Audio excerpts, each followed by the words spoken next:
We're officially being recorded. Great.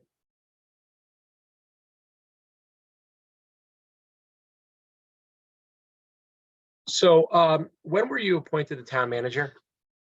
I was appointed interim town manager on December 21st, 2021, and I was made permanent in March of 2022. And prior to your appointment by the town council as town manager, were you employed by the town in any other capacity? No. Okay. And prior to and prior to being the town manager, were you ever in an elected position in Enfield? Not in Enfield. Okay. And have you ever lived in Enfield? I'd never been to Enfield prior to my interview. Okay. So I know you've have previously served as an official before. So tell me, prior to coming to Enfield, why don't you tell us about your professional work, starting with, did you graduate college? If so, where did you go? And then after that, just give us a brief history of your career. So I graduated from Providence College with a political science and public administration degree, came back to Bristol, Connecticut, which is my hometown, got my master's degree at UConn in public administration while living at home. And that was in the early 90s, at which point I was appointed to a land use board and served on the Wetlands Commission in Bristol for about 10 years. And then following that, I was elected to the city council in Bristol for 4 two-year terms for a total of 8 years. And in 2017, I was elected mayor, and I served 2 two-year terms there through November of 2021. And during both of those different cycles as council and at once as mayor, we did go through revaluation processes. So I am familiar with that and everything that goes into it. So coming to Enfield at the tail end of their revaluation was something I was aware of that they had just finished. And when you were in Bristol, did they have a town manager, or was it a strong, or was it a full-time mayoral position? It was a strong mayor form of government. So I was the municipal CEO, which is the exact same job as a town manager within the Enfield system of government. However, within the Enfield form of government, there is a mayor, correct? There is a weak mayor form of government. He is not compensated, nor does he have an office. He merely presides over the council, which is the policy body, and they have 2 employees, myself and the town attorney. And you said the council has 2 employees. So is the mayor and is the town manager and the town attorney direct reports to the council? Yes. And so the town manager is hired by the council, not by the mayor. Is that correct? Yes.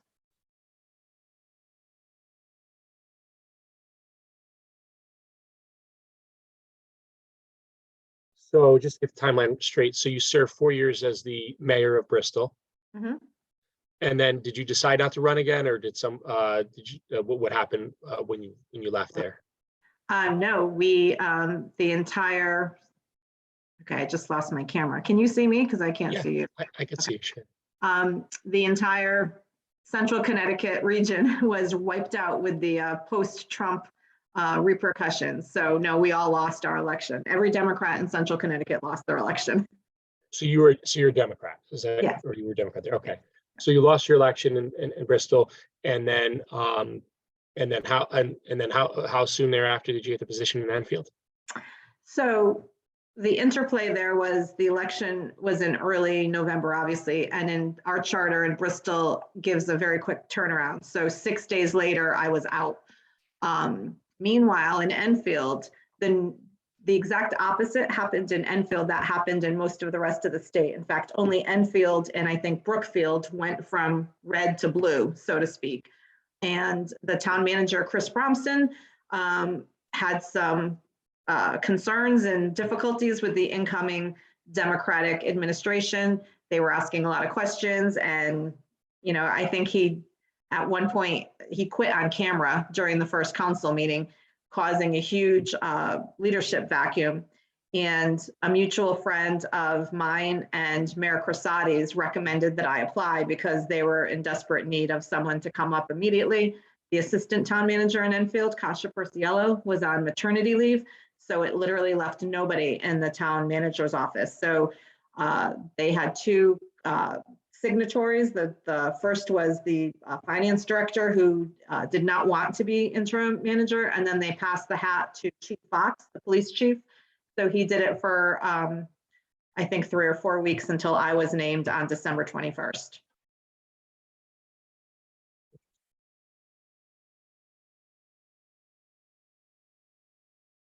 So when you came into Enfield, I know that we'll talk about where they were in the revaluation process, but you had said earlier that you had some experience in Bristol dealing with a revaluation. So when you were mayor of Bristol, was there one revaluation that took place, or more than one? The 2017 revaluation happened when I was there, and it was very similar. There was a lot of discrepancies with shifting of tax burdens from residential to commercial, and in certain neighborhoods there was quite a spike. So there was a very managed communications plan that happened during that period, and with our BAA at that time. So it worked out pretty well. I mean, obviously not everybody was happy, but we knew what we were doing and we knew what we were dealing with. So there was no issues similar to what we experienced in Enfield, which I think had a lot of contributing factors to it, which I can go through if you want me to.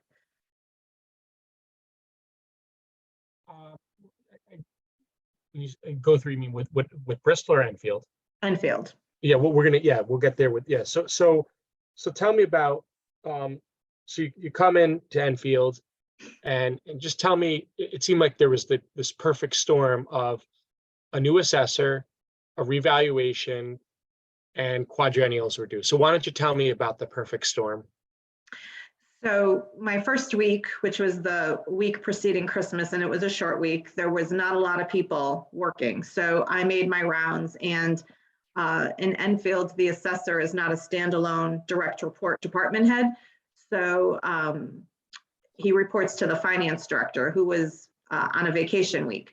So I did end up talking to a lot of second level managers, including the deputy finance director and the assessor, who told me Todd Helms came into the office and we talked, and he told me he was new, that he had just started in June, that he had taken over from a longtime assessor, Della Froman, and that he was charged with finishing up the revaluation, and that there was also quadrennial reports, that there was a lot of cleanup that needed to be done in various files concerning the 490 program.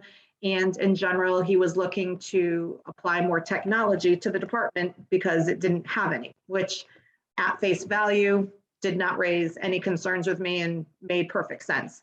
Transitions are often difficult in departments, but I know I mentioned to him, wow, you came in during a reval and you have quadrennial reports at the same time as a new employee. And he said, yeah, it's been a year, or I think something like that, to a comment. But at that point, I did not realize the turmoil that was kind of churning underneath the water, so to speak. At that point, he said to me, I'm sorry, I'll let you finish, sorry. He did mention to me, I hear that they're looking to appoint Tom Tyler to the Board of Assessment Appeals. And I just wanted to let you know that my staff has some grave concerns about that, and they don't think it's a great idea. Now, back to my initial statements, I don't know anybody in Enfield. And so I did make a note of that, and I did mention it to Mayor Crosati that the staff had concerns. He told me that Attorney Tyler had done a stint on the Board of Assessment Appeals before. He said that he is my friend. I think he will be very good. And the appointment went forward. So that takes, just to understand, confirm the timeline. So this is in 2020, correct? 2021. I'm sorry, 2021. So in June of 2021, Todd gets hired as the new assessor. Yes, And at that point, the town had already selected Division as the revaluation company, correct? yes. And the revaluation was in process. When did the prior assessor leave? I'm not exactly sure. I do believe there was a brief crossover time because she was retiring, but I don't know the exact amount of time that they served together. I don't think You it know was long. why she didn't wait to finish her retirement? You know, usually an assessor would, in my experience, if they know they're going to retire or leave, if they know they're going to retire, I shouldn't say leave, but if they know they're going to retire, they generally would try to finish the revaluation process before they leave the town. Essentially, they wouldn't retire in the middle of the process and leave somebody else in a lurch, Yeah. essentially. Do you know if there was any discussion with the prior assessor as to, for requesting for her to stay throughout the revaluation? No, I don't recall specifically. I do know that I believe, and you can check with Steve Belinda, she might have offered, and I don't think Todd thought that it was necessary. But after that, I do know that they brought some retiree back at a clerk level in order to help with some of the administrative work that was happening in the office. That office has also been understaffed, and there's been a few other staff positions that have moved on. We're trying to rectify the pay scale issue there because this is a very difficult field to fill. Oftentimes there's cycles within municipal government. You know, you go through periods of time where you can't find a school superintendent or you can't find a building official. Right now, it does appear in the state of Connecticut that assessment officials are retiring out and there is not a younger generation filling that group in. So we've been doing some salary studies and looking at this. So on top of everything else, they were crippled with some administrative issues as well in terms of manpower. I can confirm for you that some of our clients have had positions open in assessor departments and have had a significant difficulty filling them. Trumbull finally got an assessor, still has a vacant deputy assessor position. Wilton has a vacant assessor position, which pays, the range is 125 to 140. And they're having trouble finding any viable applicants. So, and I could mention a number of other vacancies throughout the state. So that's certainly what I've been seeing in the southern part of the state as well. So we have a situation where Todd comes in June. The former assessor, her name was Bella, correct? Della with a D. Yeah. Okay. So Della ends up staying for some period of transition with Todd, and then she's done, and so Todd is handling the revaluation process at that point. So you come in December, is that correct? December 21st. Yep. Okay. So you come in late December, and at that point, the values are probably out, and they're probably wrapping up their informal meetings, I would assume, at that point with the reval company. I think the reval company was done, and actually I had to sign a extension for the grand list. So the grand list was not signed until February. All right.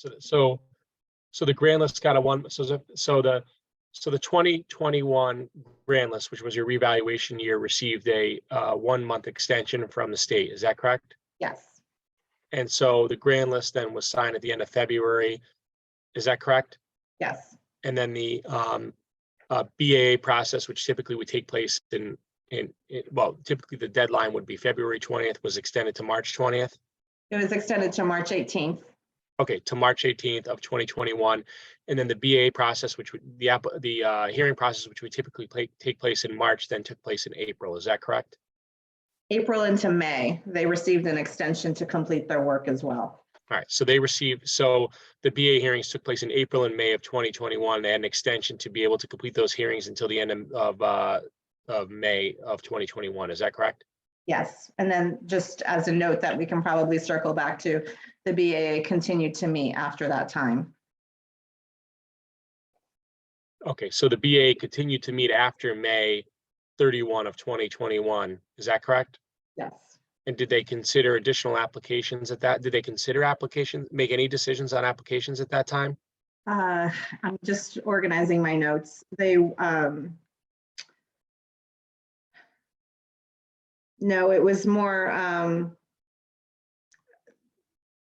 meetings of righteous indignation over, all aspects of things. There was no other decisions made. It was more about more strategy about how to deal with Todd and the town council and steps that they were going to take.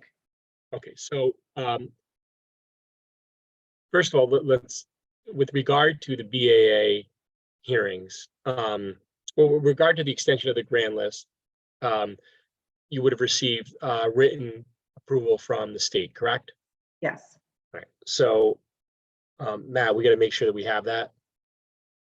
Then number two, there would have had to have been written approval from the state for the BAA extending their process. It may be part of that same approval or separate. Mhm. And then Matt, there would have to be an additional approval from OPM, I would assume, to allow the BAA to have an additional month to conduct their work. Now, Ellen, do you remember receiving those written approvals from the state? I have recollection of them, but I'm just I'm trying to keep my stuff in chronological order and I'm flipping and I don't see hard copies, but I do believe that we have them. All right, so what I'd ask that if you could, for you to do is, if you could please obtain copies of those approvals and send them to Matt, email them to Matt and I. Yep. And also, were there communications with your office or the assessor and the BAA about the extensions and when their meetings would take place? Do you know if that happened? Communications with whom? The The state? BAA. No. So I just did remember something. So I just want to take one step back and then I'll answer your question. One of the things that concerned me when this whole reval issue started to heat up in January was when I went back and I looked at the files, I realized that Enfield's last full revaluation had occurred in 2011. And that in 2016, when they should have done another reval, they only did a statistical update, which is, again, my own just personal opinion, not great best practices, because then, as you know, the jump from 2011 values to 2021 values are going to be even more steep and startling to taxpayers. So, they only did data verification mailers or whatever they're called in 2016. So when you couple that with a new assessor who has new methodology and starts to overlay onto the reval process, not only the intake of new data, but also using computer checks on DMV registrations and all these other things. It started right in January. I remember saying to the mayor, I think we're going to have some issues here because there's just a lot swirling through that. So I think that that's just an important annotation for you to know as well, that this full revalue in 2021 was the first full one they'd had in 10 years. In terms of communication, there was very little. The BAA views themselves as a self-standing and autonomous entity and did not have any communication and or relationship with the assessor. They used Vicky Rose, who is the assistant in the office, to post their agendas, and even that was a little bit of a crapshoot in the beginning. There was not legal postings to begin with, and then there would be, she was charged with the minutes, and immediately the first meeting that Todd went to, they didn't acknowledge him and didn't want him to be there, and had never been introduced to him. So it was acrimonious from the start.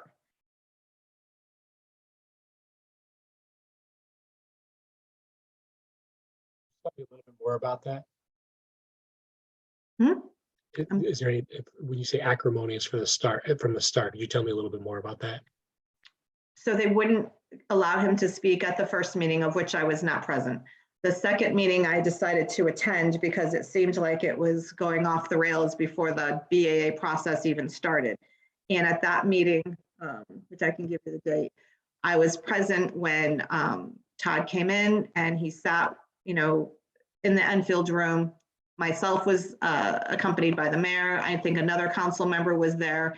And when he attempted to speak, Tom Tyler ruled him out of order and said, "You're not part of our proceedings. You can't talk," or, something along those lines.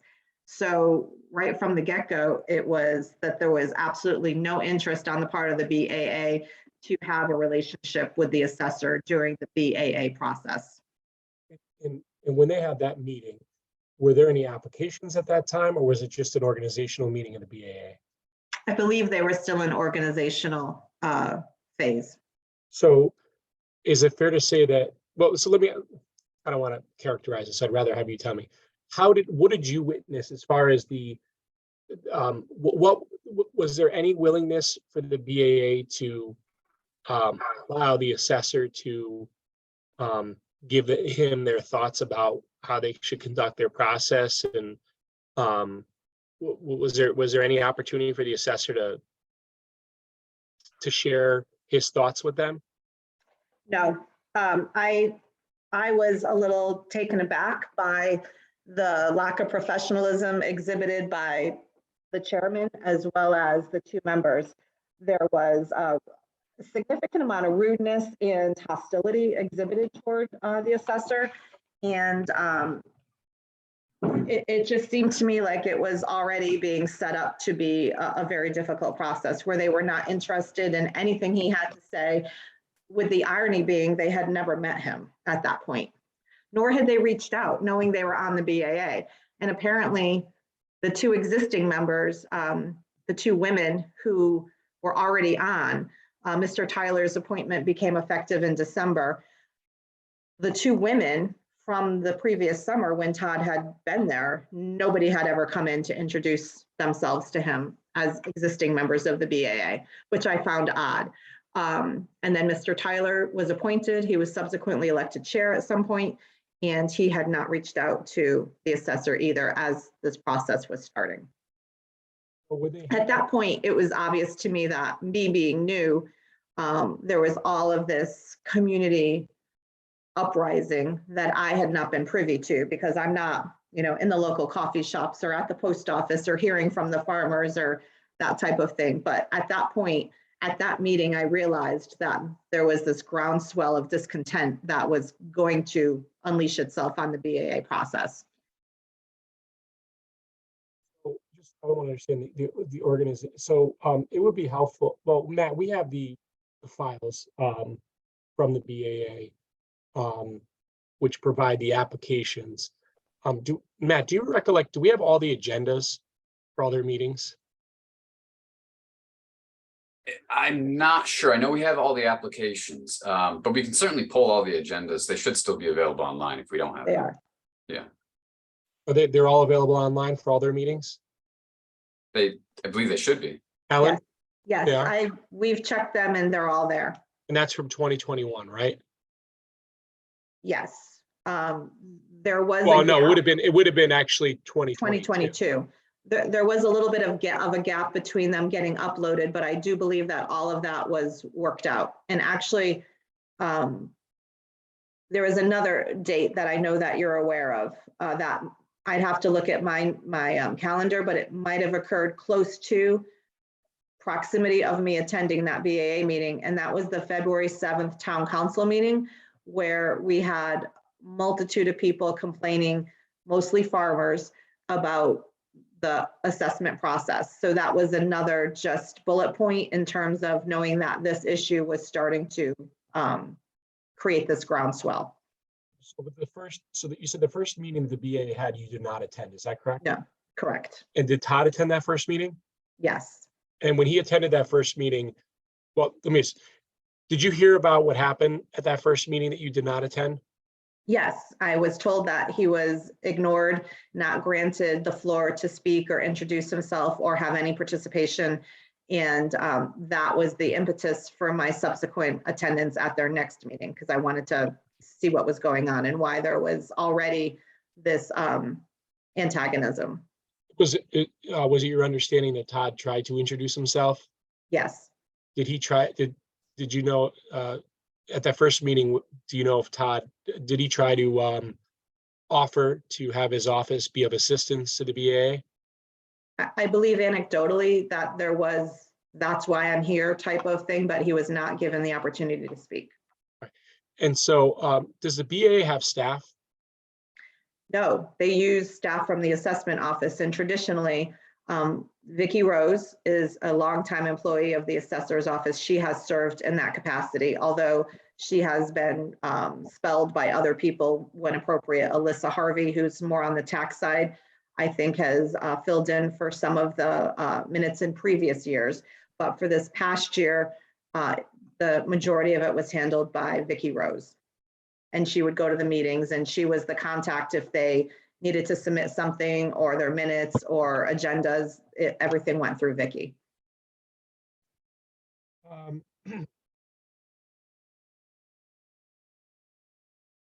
So when you attended the second meeting, is it accurate that you witnessed Todd attempt to try again to offer to be of assistance, to speak to the BAA, and he was shut down? Is that correct? He was allowed to speak briefly, but he was not well received. And the two, Tom Tyler and the two women, Commissioners Longy and Commissioner Dumanowski, were very rude and aggressive in their discussion of perceived issues as they saw it, including personal examples of their own vehicles and of this and of that. And it was just, it was quite the show. Was he getting interrupted at the time? Yes. And then eventually was he stopped from continuing to speak? I think at one point it just became obvious to me that he decided to just not engage anymore. And did that seem reasonable to you? If you were, for Todd to at that point not engage, if he was being treated unfairly? Yes. And let me ask this, I probably should ask the question first. Do you believe that Todd was being treated unfairly at that meeting?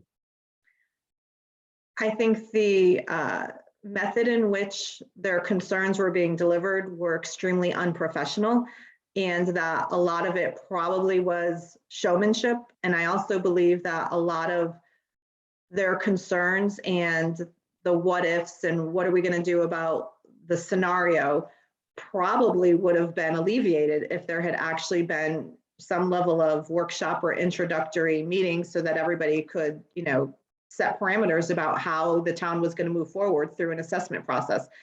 That never happened. And so to me, it just seemed like all of a sudden, two pieces of a whole where there should have been interaction and integration were at odds with each other. And that just sets up the entire assessment situation as it was going to fail, because the support system in place for the BAA was being ostracized from the beginning and characterized as the problem, not a resource.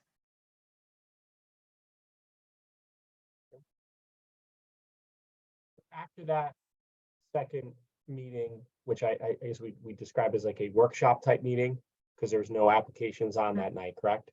Yes. Was there a third meeting that took place? Was there a third workshop meeting? Was there prior to the application being considered by the BAA? I don't recall. I mean, there may have been, but because so I was new. I too was not acknowledged, no interest in being introduced. They were not interested in me being at their meeting. So I made the decision, because they seemed to be using the fact that this process was being monitored by myself, the mayor, and Todd, by our attendants. They were kind of using it as a vehicle for their righteous indignation. I made the decision to not attend any more meetings because I didn't want to continue to be a vehicle for them to vent. It was around this time that Todd said that he wanted to record the meetings and have some type of recorded representation of the proceedings so that at the end they can go back and reference why certain revaluations were granted and that type of thing so that they could input and have backup for their records. And that was met with extreme antagonism as well. They did not want to be recorded. They fought it. They sent missives about that it was illegal. They cited all kinds of things. They also called the Freedom of Information Commission, which decided to just, send it back to us. They made calls to Jennifer Gauthier at OPM, who handles intergovernmental relations for assessment issues. And, she declined to comment as well. If you look in the BAA handbook, there's language that does reference that you may choose to do that. And again, it was met with huge resistance, which again, I didn't understand because with the voluminous nature of what was going to be handled with 490s and everything else, it seemed to me that it would have been a prudent matter to be able to have recordings so that they could be referenced back during the decision-making process. Because in Enfield, what happens is they have all of the hearings and then they go back to deliberate several weeks later. And to me, it just didn't seem efficient that you would be forced to remember dozens of files, at a later point and have to remember those key points. So that was an issue as well. And then meanwhile, running parallel to everything that we've discussed to this point was also the fact that there was the political piece that started to rise up. So BAA is starting to meet and organize, but meanwhile, there's people coming to town council meetings expressing concern with their initial reval letters. There are farmers and nonprofits calling their elected officials complaining that they were either dropped out of the 490, their 490 was modified, nonprofits weren't granted their nonprofit status. And so from the systems point, we now had all of these entry points from other entities. So we decided to triage some of that by having one-on-one meetings. And John Wilcox, who is Todd Helms's direct supervisor and serves as the director of finance, and Todd and myself, and at a few meetings, Attorney Tallberg met with groups to try to triage through what their issues were. We were able to mitigate and deal with several of them that way. But it was just like a tsunami. Once it started, it never stopped with the constant calls and complaints and farmers and nonprofits. And it seemed to me with my political background that it was being fueled, that people were being encouraged to come forward and complain and make public their concerns. And I believe that some of that was being motivated by Mr. Tyler. Any evidence of written communications from Mr. Tyler, whether it be on social media or in emails or texts, where he was encouraging folks to complain publicly? No, it was just intuition on my part, and you would have people approach the town council during public communications and speak. And if there was a follow-up question, in several occasions, that person was unable to answer the question, which made me believe that they had been given talking points, but didn't fully understand the complexity of the material and the points they were making in order to be able to respond to a follow-up question. So that was something that I just picked up on from a political sense. Makes sense. Been around. So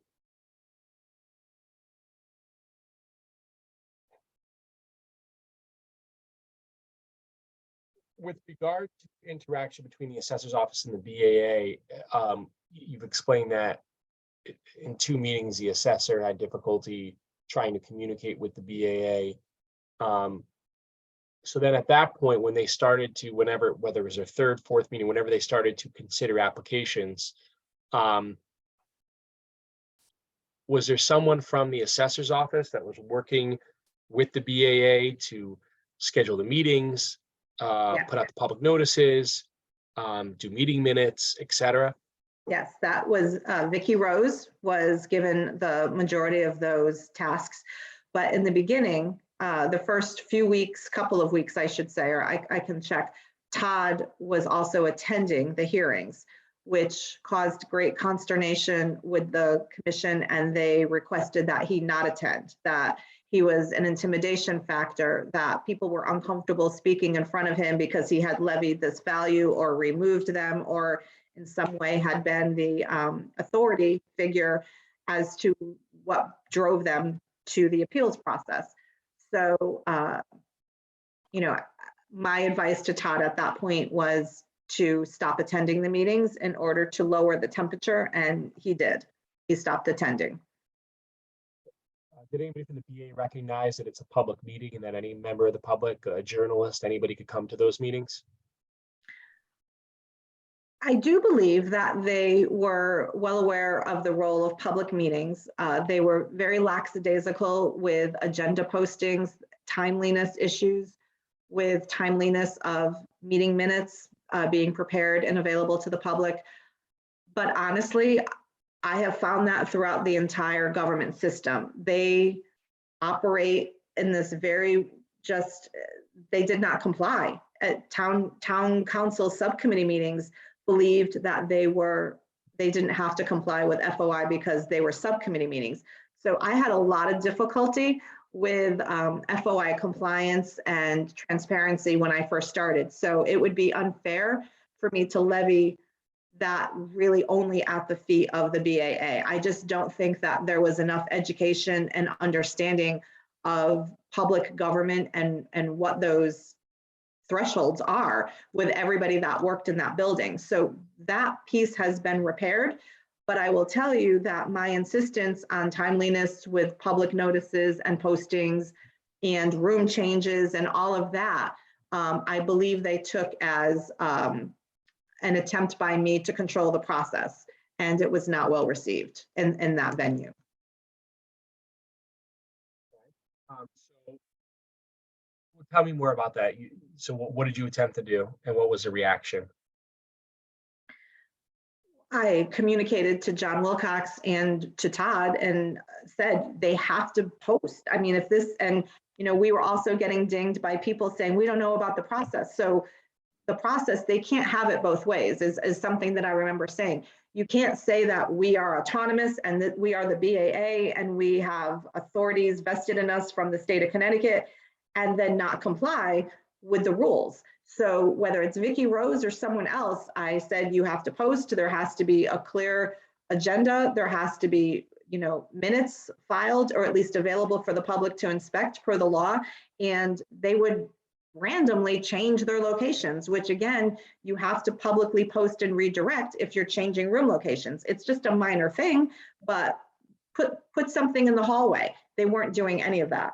So I was pretty firm, not just with them, but with everybody, that you just can't capriciously decide to have meetings, cancel meetings, move meetings, change locations without a communication to the public so that we are compliant with the law.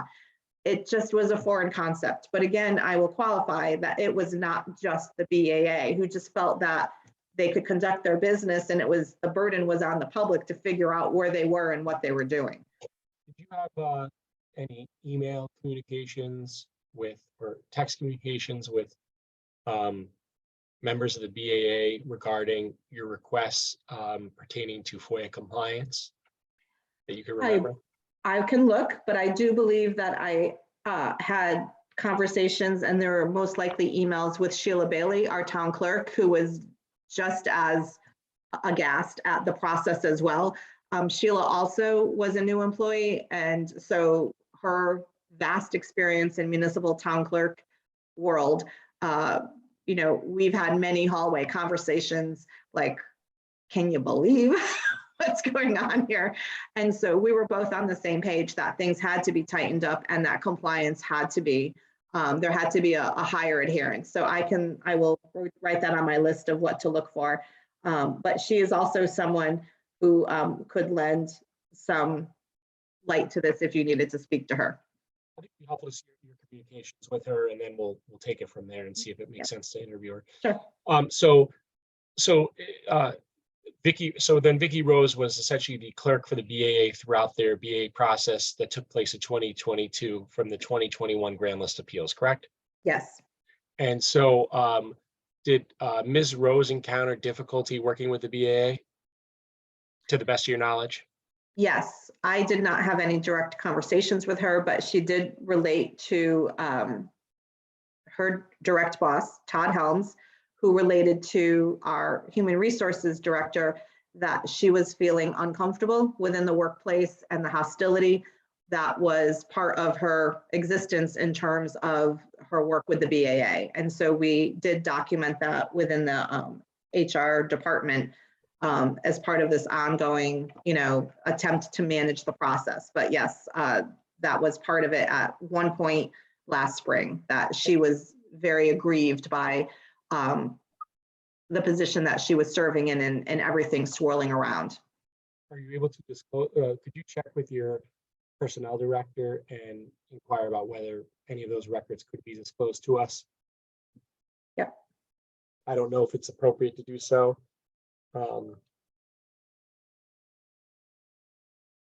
Yep.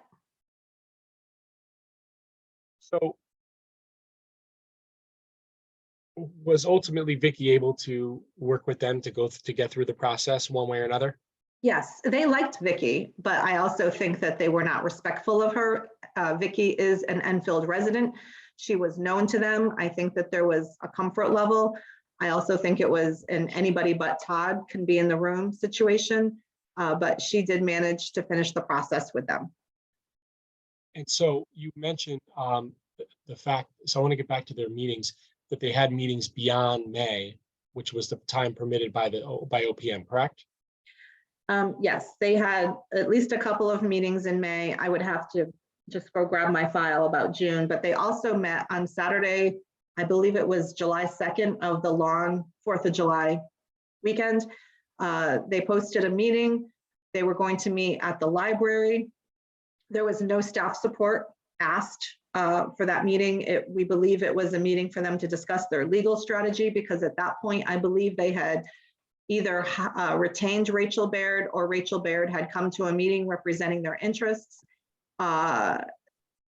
Jim Tallberg attended that meeting, and just to kind of watch the procedures, because it was a public meeting. Although I think the goal was that the time, the date, the location were chosen in such a way in order to not have public participation. But there were people that did attend that meeting to see what the conversation was. So they may have met beyond that, but I know at least we have documentation of a July 2nd meeting.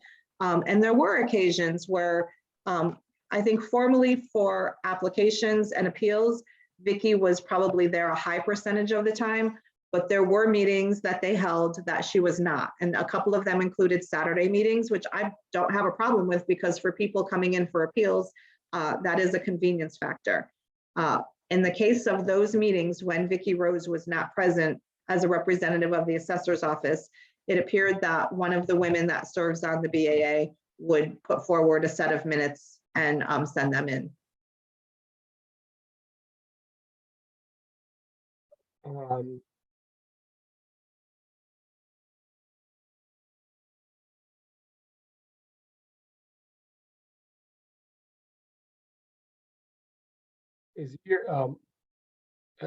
Are you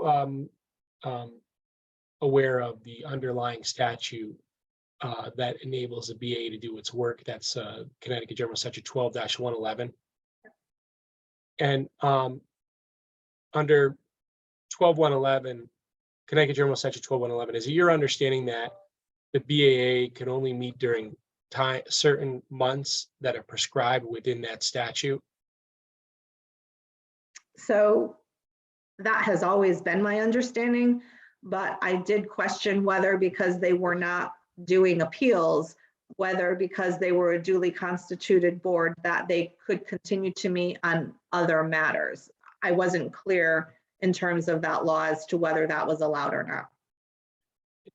did your town attorney ever look into that issue, determine whether the BA had the right to meet after the time after the period allowed for by the OPM for the extension of the application? So, for example, did he ever look at the issue as to whether the BAA was entitled to meet in June or July about general matters that didn't involve applications?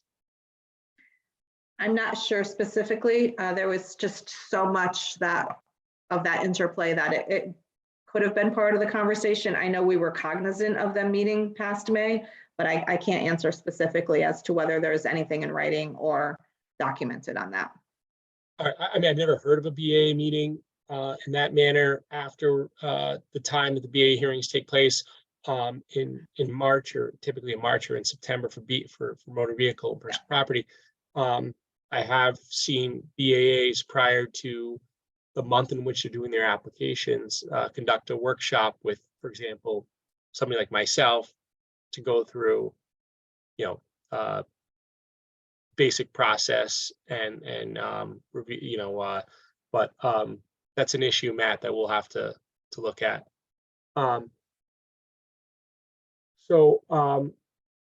Then they conducted their hearings, and my understanding is that a big issue was the PA 490 exemption cases, which involved, for the most part, farms. Is that accurate? Yes. And is Enfield have a big farming community? Compared to other communities, I would say that there is still a significant amount of land that is classified as 490 or forestry, or in some way is eligible for that 490. And that ended up being the main point of contention, is the actual definition of what qualifies one for the 490. And the secondary piece was, how do you maintain that exemption and the responsibilities of the landowner in order to ensure that their files within the assessment office were up to date? And we found that in many of the cases of the files that Todd Helms had flagged during that latter part of the assessment process that he was in, he flagged an inordinate amount of 490 files as incomplete or no longer appropriate to be categorized, or there were sections of parcels that were removed because of activity that was happening, whether they be retail, or there were, some farmers had put land over to solar panels or whatever. There was all of these triggers in which he made decisions on those files, and those decisions then went to the farmers, and thus the uproar. In the vast majority of the cases, I don't think he was wrong. And this brings us to, another whole arena in terms of, I believe that in the majority of the decisions that were made by Todd Helms in his new role as the Enfield assessor, he was correct.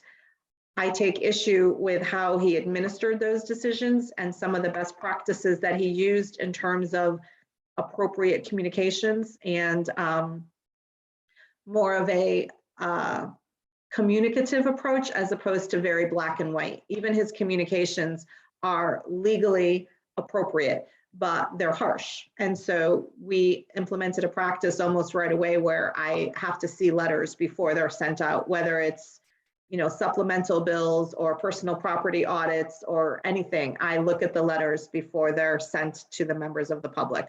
That has helped a little bit because I'm able to soften the approach.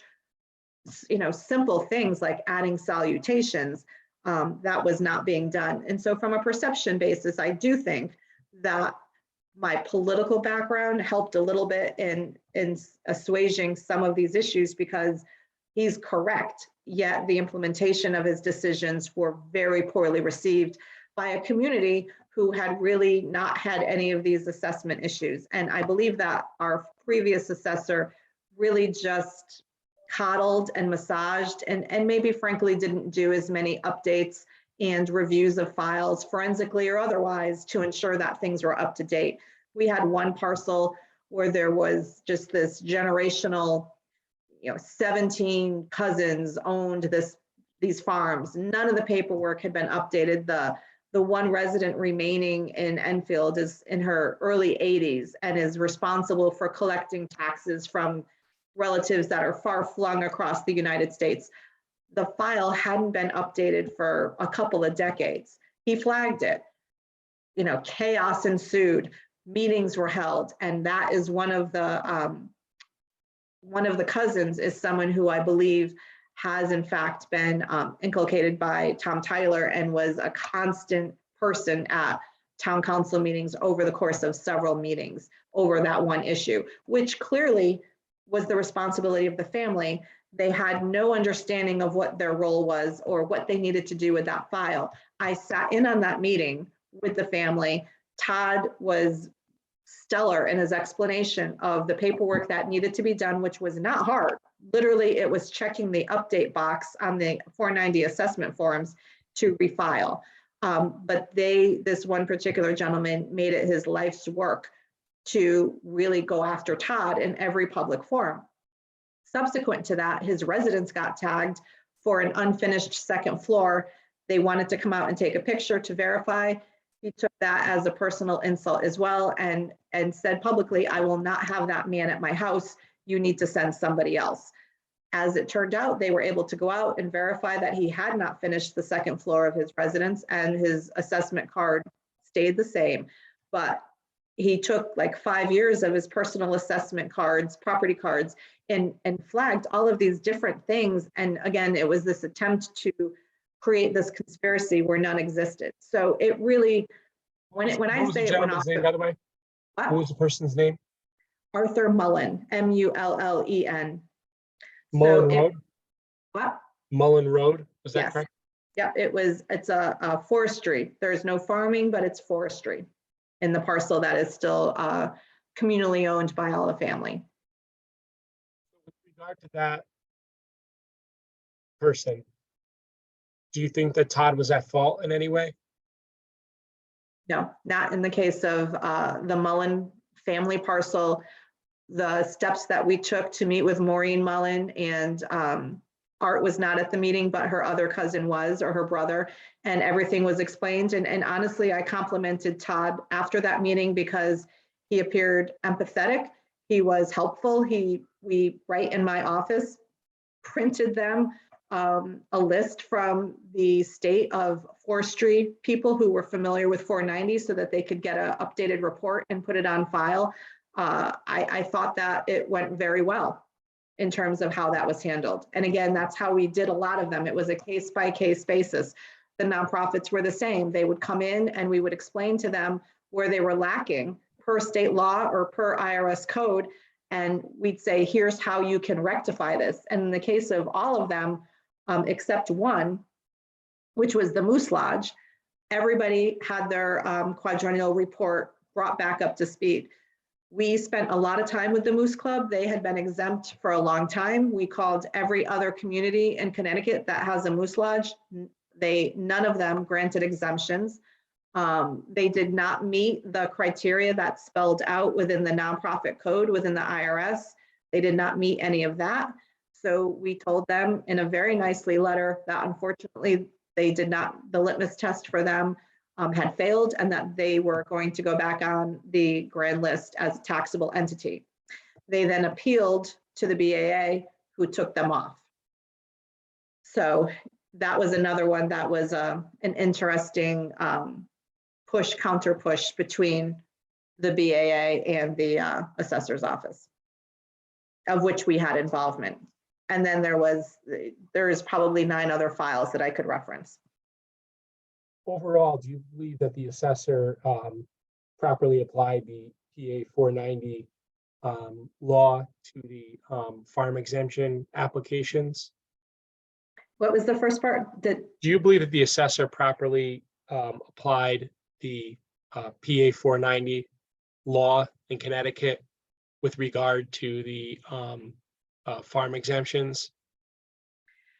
I think that he appropriately flagged the 490 files that needed to be updated or had missing information or in some way needed clarification. There is a section of the 490 definitions that I do believe allows some gray area for interpretation, which he did not agree with me on. And it's the section, I wish I had my 490 book here.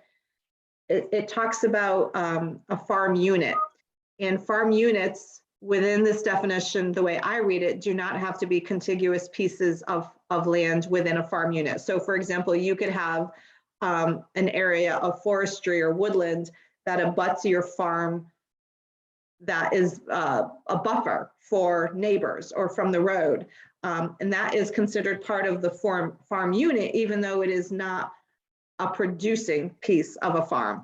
I interpret those types of parcels interspersed within someone's farm unit as something that should be in the 490. He interpreted it more as it is not a producing piece of a farm, thus I am taking it out. So we had all of these files where forestry pieces or open woodland areas were removed, whereas the farmers claimed they've always been part of my 490. They serve a purpose, even though they are not farm production. And I think that is one of the examples of Todd Helms maybe being factually correct in an interpretation, but in the course of, if you look anecdotally and you look historically, if these pieces were part of the 490, they should have been able to remain in. And with regard to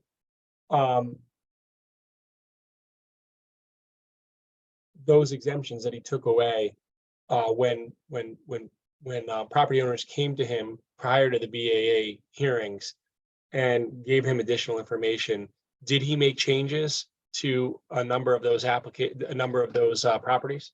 Yes, he maintained a spreadsheet, which I have, and it's color coded. And every time a farmer would come, or anybody with 490, and if they updated their file, those came off. And one of them that had the most updates that were needed was one owner, but with dozens of properties. So the numbers for our 490, for our appeals process in general, were skewed. You know, I think it was at one point, Tom Tyler would say, well, we have 400 and something appeals, but like 100 and something of them were Jarmock, which is a farm owner who has converted a bunch of his farm space into non-farm use, including a solar array and other commercial activities. So the way the appeals ran, it was by parcel. So we had all of these parcels, but it was in essence one person making multiple appeals on these parcels. So it was one of those things where you could really work it either way. Oh my gosh, look at all the appeals that are flooding into Enfield. But if you looked at it the other way, it was this one guy filed over 100 appeals. And they were extremely antagonistic toward Todd. They had a whole laundry list of issues that the Jarmocks had with him, including having him on their property, which he is allowed to by law do inspections. They didn't want that. They didn't want him there. They complained about his communications. They complained about his phone messages. It was a whole thing with the Jarmocks, who are a major property owner in town and well-known. This spreadsheet, Matt, I think what we should do is we got to make that. I've been intending to make a list. We probably should get it to Todd sooner than later of things that we would like him to produce as soon as possible next week prior to his interview. One of the things we should put on that list, Matt, do you want me to write it down or will you write it down? I'll write it down, but I believe we do have the spreadsheet, Mario. Do we have the color-coded spreadsheet? I believe we do. All right, so let's just make sure we have When that. it's printed, it's difficult to follow because it didn't print well, but when viewed on the computer, it should be fine. All right, I didn't see, okay. And then what I'd like to also see and based on what Alan just told us is I'd like to see his all the letters. So for all of the property owners whom he denied the farm exemptions on, I'd like to see his letters to them. So I'd like to see his letters to them telling them, reminding them to apply, and then his letters telling them, you know, either their application is accepted or denied. And then if there is follow-up with anybody on any of those applications, I don't think we have all that, Matt, do we? I think we have a good deal of that, but I'll confirm. All right, thank you. And is that in the BAA files? Or, I believe so. all right, but that would be in the BAA, not in because did Todd separately send that to us? I can't remember. I don't know who sent what. I just saw it once we received it.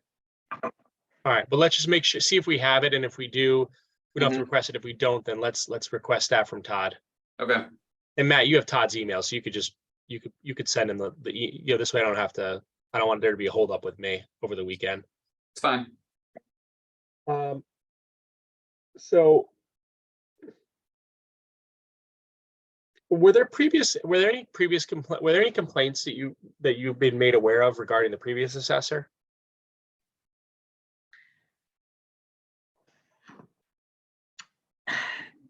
Complaints, no. One of the things that I looked at while this whole thing was unfolding was there discord within the assessor's office, and was it affecting their ability to do their jobs?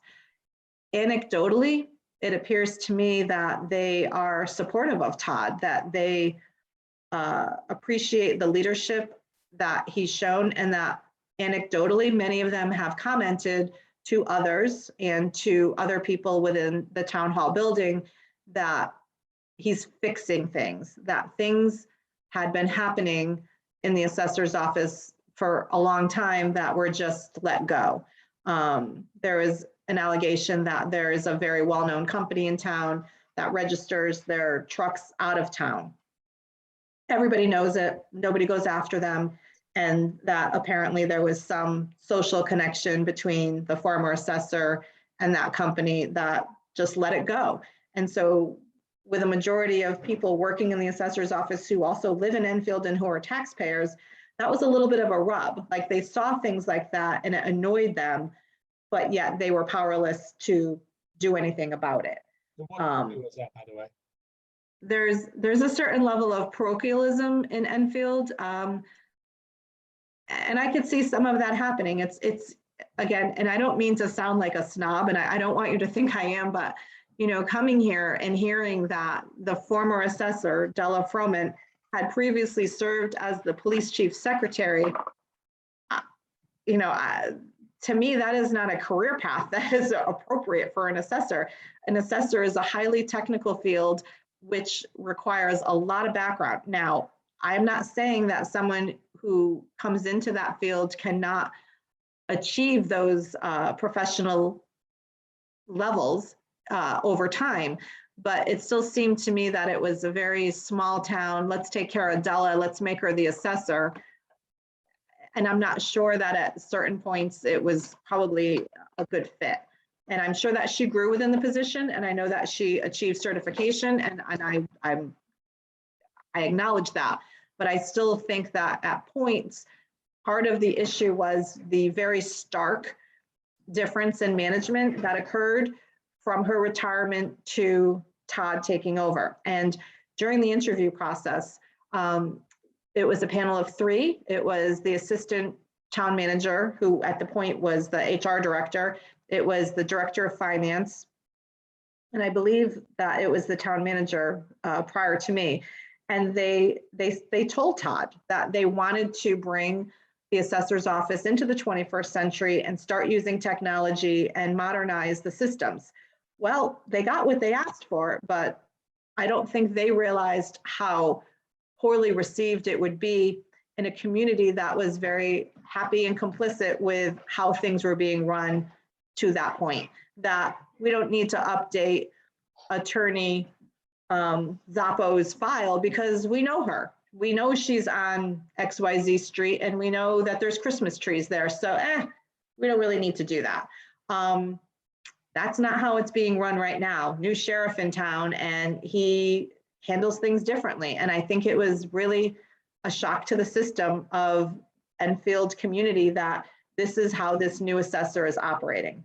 And to be fair, Todd is a very black and white person. And I don't believe that there's a lot of warm and fuzziness associated with his personality.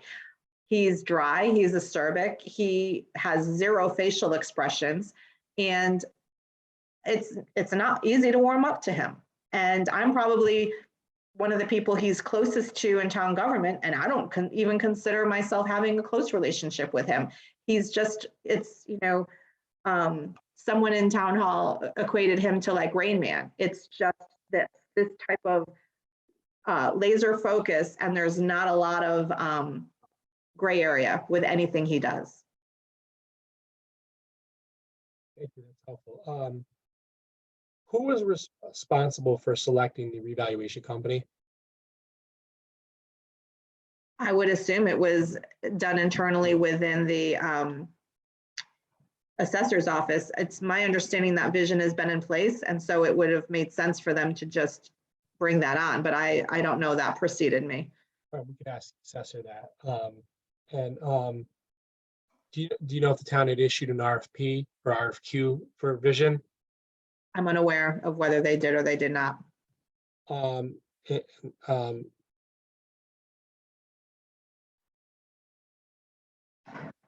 you know if the town used vision in prior revaluation cycles? I'm not sure how long they've used them for the data assessors database, but like I said, I don't know if they were used in 2016 for the statistical update, and I don't know if they were used for the 2011 reval. And prior to the current 21 reval, were you aware if the town had received any significant complaints about vision or any previous revaluation companies hired by the town for previous revaluation cycles? I'm unaware of any. Have you had an opportunity to review Vision's report regarding its revaluation? No. Are you aware of a statement that Tom Tyler made? And well, first of all, are you aware of the fact that Tom Tyler issued a statement on behalf of the BAA back in April 2022 regarding that was back in May of 2022 regarding the work of the BAA? That Tom Tyler made a comment about? Well, there was are you aware of a report that it was titled Enfield Board of Assessment Appeals Report on Decisions of Appeals of Assessments Heard in April, Decided in May? And it was a long report. It was Yes, many pages. Yeah, I call it the manifesto. Yes, I have that. Yes, and were you aware that at one point in this document, Mr. Tyler stated that that Vision's work was more than just a little flawed? Yes, I do recall reading that. Do you agree with his statement that Vision's work was more than just a little bit flawed? I do not, only because I did not have the benefit of seeing what he was referencing. I also have had, years of involvement with Vision in Bristol, and we've never had any issues with the quality of work. I do know that at one point, somebody from the BAA or in some written report that they issued, they had also taken issue with the fact that at a previous years ago, Todd was also an employee of Vision prior to taking on formal assessor roles. And I think that was made as a point as well to point to some level of conspiracy.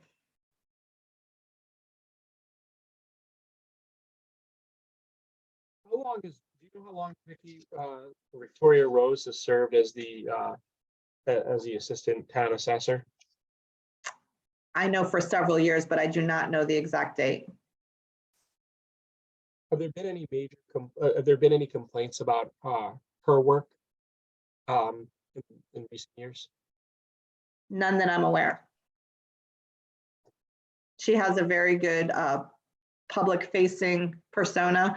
I'm copied on a majority of emails. One came across earlier this week where the Jarmocks were making a huge pitching a fit about motor vehicle issue and how it appeared on the list, and she identified an error code and was able to rectify the situation responded via email, extremely professional, very de-escalating in her demeanor, and at least via email does not come across as defensive at all. So I feel that she is an asset in terms of her breadth of understanding of issues, as well as being a member of the community. She knows where the pulse points are, and the jar marks are definitely a pulse point.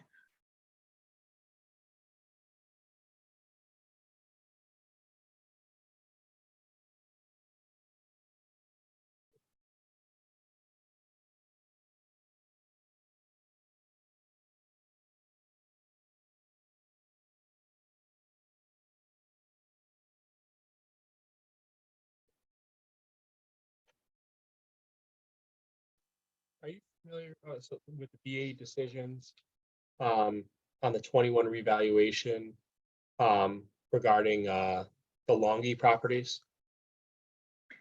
I am familiar with the reduction that occurred at 78 Park Avenue. And I am also anecdotally aware that there was some level of reduction concerning her brother's solar array, which I believe is the one on Powder Hill. With regard to 78 Park Avenue, is it your understanding that the value went down to 0 in the BAA decision? Yes, And was it your understanding that they determined the property was not marketable? yes. Subsequently, was that property actually sold? Subsequently, the property was at least put under contract, and it was brought to a land use commission in order to have either a variance or some type of special permit in order to construct a multifamily house on that lot, which I believe was granted. And do you know if there's been, so the variance was granted, is that correct? I'm not sure if it was a variance or a special permit or of some level, but I did clip the newspaper article involving it, and I did submit it in the file because neighbors came out and spoke against it. This is a highly dense neighborhood, and so neighbors had some concerns about adding traffic, off-street parking and all of that. So it was a public hearing that attracted public interest and a subsequent media article. So I don't remember exactly what the land use decision was, whether it was a permit issue or a variance, but it was granted. I saw the article. I forget whether it was special permit or variance, but could you please, I'll give you a homework assignment. Could you go to zoning and find out if there's been an approval, any approvals on that property, and provide Matt and I with that information and copy records of the application and also any approvals? Sure. And could you also check with the town clerk and see if there's been any transactions on the property in the last 2 years? For example, has there been any financing, such as a mortgage, or has there been any sale of the property? Sure. If you could report back to us, that'd be helpful.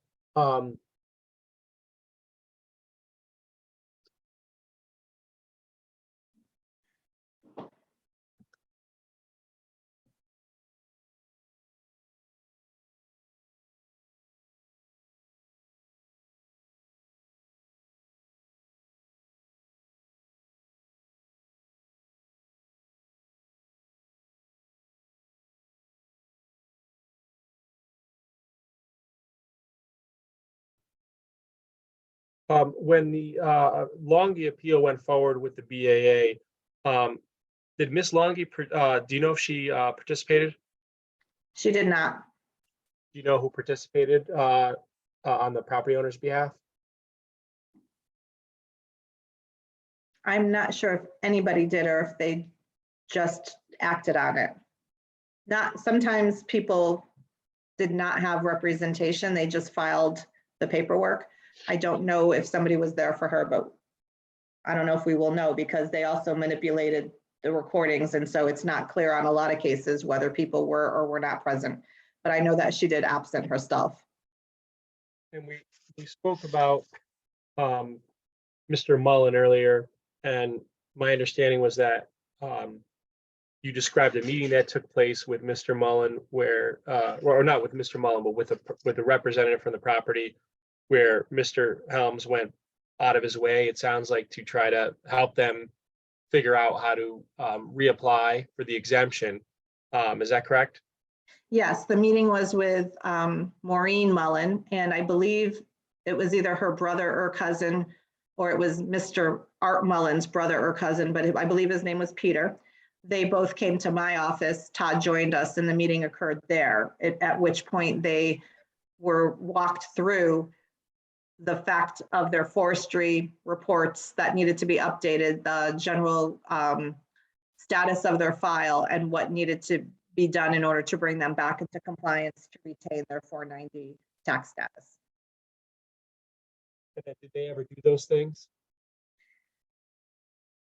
I don't know if they did or they didn't. I know that there was some recalcitrance on their part to actually engage and have to pay for a new forestry report.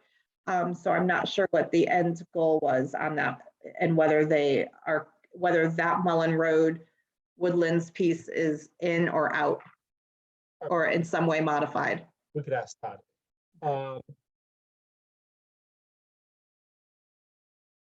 My recollection was maybe that for Mullins, the prop that the BAA may have granted it, but I'd have to go back and look.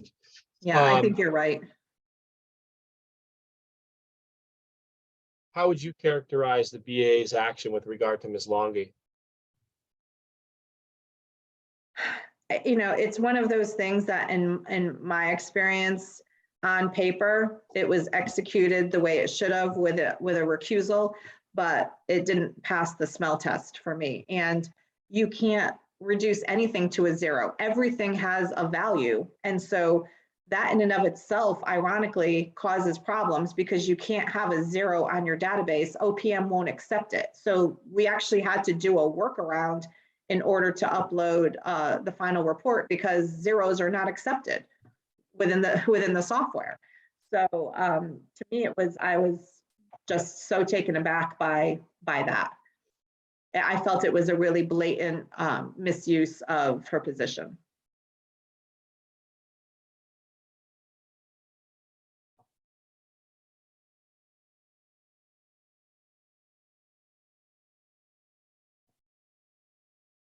I want to specifically ask you a little bit more about the assessment of farmland. You had talked about woodland as part of the farm unit or requiring a separate forest designation, correct? Yes. That seems to have been an issue with the Easy Pickens farm. Are you aware of that property? That was another one that was the subject of a meeting in an attempt to mitigate. The owner of Easy Pickens Farm, I believe his name is Bill, went directly to his council member, who asked for a meeting on his behalf. We gathered as a group in the Enfield room. Todd brought the file. A general overview of my recollection of that meeting is that the owner of Easy Pickens Farm had started to parcel off sections of their land mass, and there was some probate considerations and other types of machinations that had occurred for succession issues, probate planning, that would have necessitated them to file a new form and check the update box. They did not do that.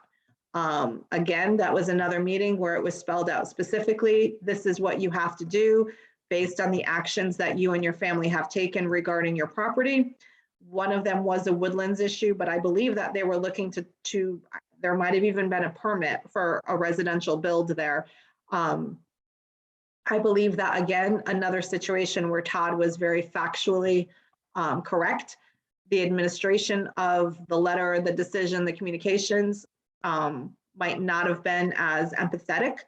I also believe, based on, this was going on a several weeks basis, I think it was before the meeting that farm owners had at Fermi High School, or the annex, in which they had a representative of the Farm Bureau come to tell them about their rights, which was another pitchforks and torches night, a meeting that I attended. But it became very evident to me that these farm owners were very comfortable they weren't being their own best advocates. They were not ensuring that the assessor's office had their most current information, that everything was buttoned down. They were not retaining their own copies under the assumption that it was all set in the assessor's office, which right in the Farm Bureau handbook tells you always maintain your own set of copies, never rely on the municipal government to have your most updated files.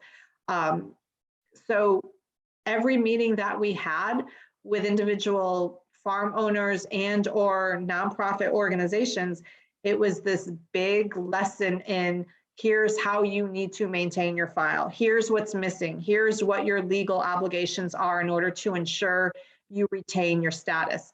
They were not their own best advocates, and they were very uneducated in the role that they played in their tax status. And I think that was born on years of not ever having to deal with these issues. It was a big push forward. I know Maureen Mullins still lives on Mullen Road, check.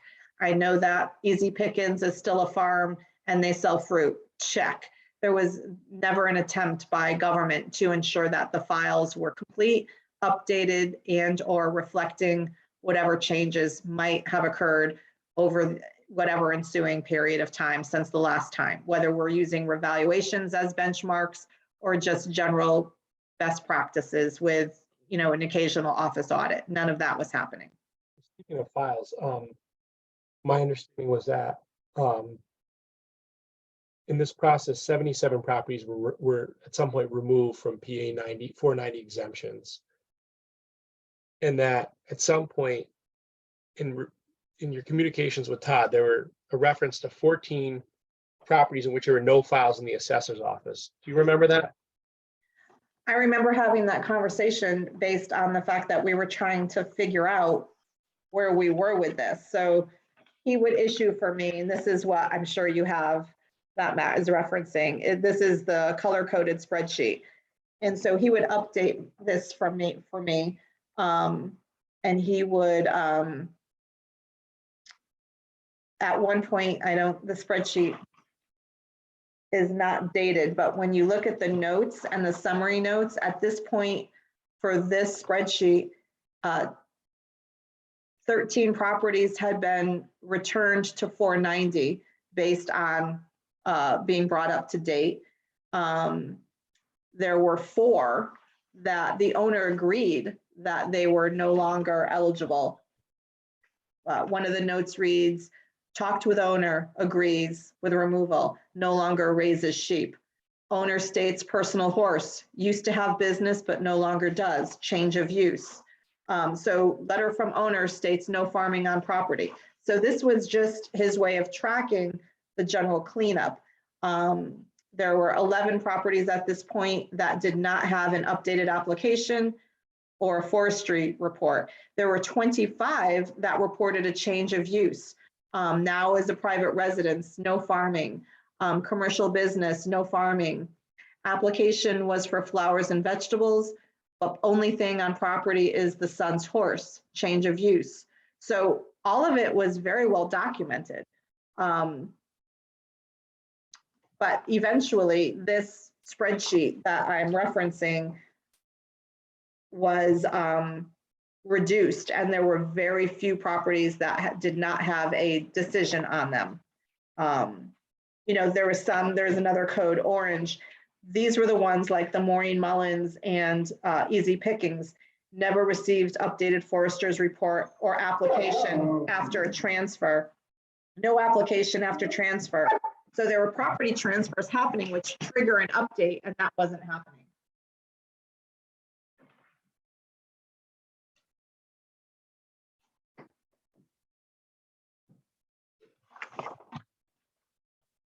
We take a 5-minute break. Is that all right? What? Just take a 5-minute break. Sure. And I think we could, I should have another about 45 minutes. Okay. So jump back on at 11:45. Okay. Thank you.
Oh, are you saying something?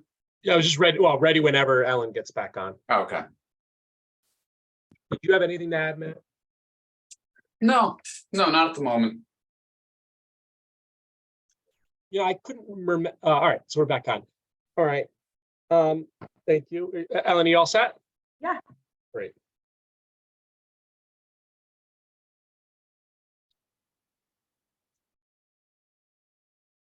I want to talk about the assessment of motor vehicles. We talked about Jarmock. That's a big Mhm. property owner in town, right? Yes. And was there an issue with the assessment of motor vehicles pertaining to any the Jarmocks? Yes, they are running some level of trucking company now. I think I have notes on that. So they came in and listed something at a greatly devalued price for a 2020. I think it was a pickup truck. And Todd didn't accept it, but the BAA did.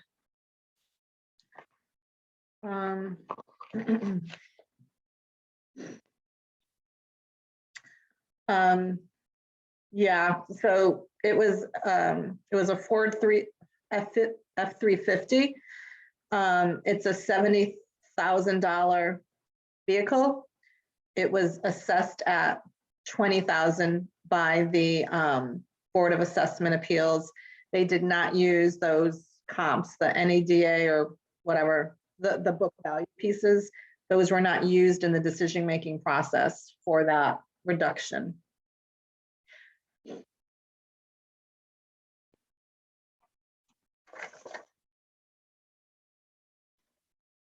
Tell me about the assessment of solar panels and any issues. The solar panels, that was also Jarmock. Let's see.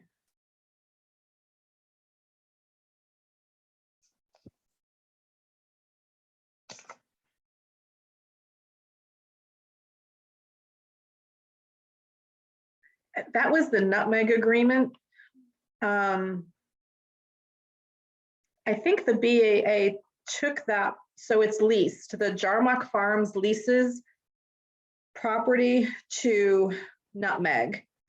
And I think that Nutmeg might have purchased some land too, and then there's a lease agreement for the balance. But they wanted it valued at farmland, and then we valued it at fair market. But then BAA took that property value to zero in complete disregard of the fact that we had implemented a tax stabilization agreement, which is a very typical thing that you do with solar because it's so new and they want to have their values. We just actually adopted another one on Monday. When you say tax stabilization, you're referring to fixing the assessment? Mm-hmm. Okay. Yeah. And so, do we have those agreements? I can get them for you. Yeah, so for example, on the one that they took to zero, could you send us the information, the records regarding that? So, yep. You know, what were they valued at? Then they filed, then we could see the BAA application and, you know, what agreement was in place. And it sounds like the BAA decision violates that agreement. It does. And we, you know, it'd be important for us to see if the BAA was aware of it at the time. Okay. I believe that they were, and this was part of the dilemma that we faced, is that they refused to have input from the staff on issues. So I do believe that it was at least verbally communicated that there was a tax stabilization agreement and it was disregarded, but I can get you that.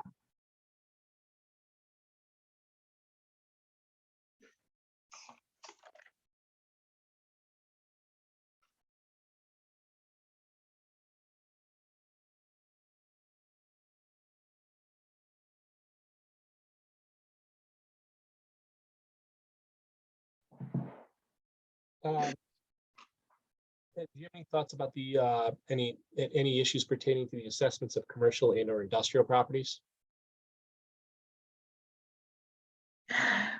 The burden seemed to shift off of commercial to residential. I believe the percentage increase for commercial was only at about 8%, whereas the neighborhoods and the residential component went up significantly more. So that was something that was a concern, but it happens. You know, it's a cyclical nature of this.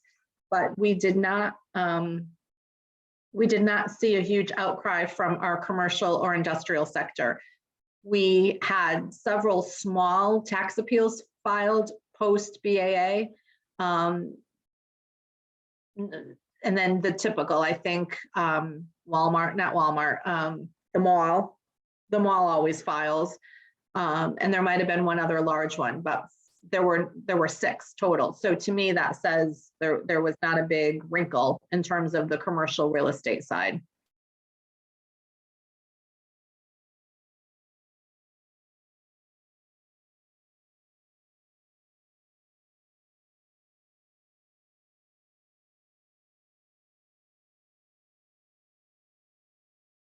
Were there some discrepancies in the minutes of the BAA?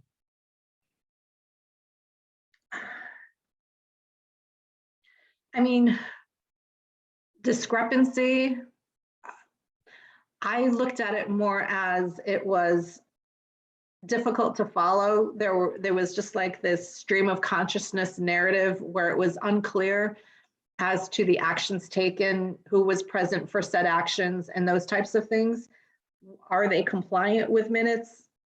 I think for the most part, but I would not consider it a best practices in terms of what I would be looking for in order to bolster the town's position when it came to defending this. There was also a significant amount of handwritten notes that were referenced during the entire appeals process and hearings, and those were not turned over. And so we talked to them that they needed to be available and made part of the record so that when items were being entered into the assessment database, there was a reference point.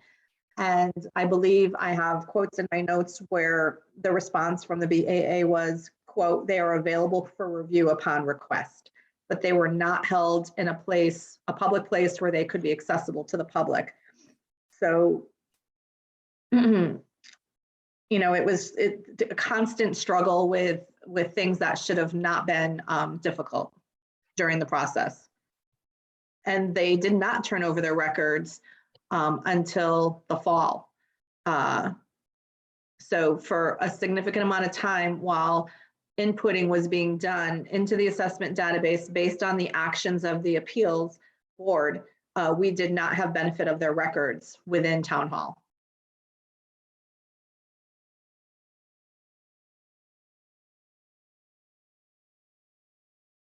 There was allegations.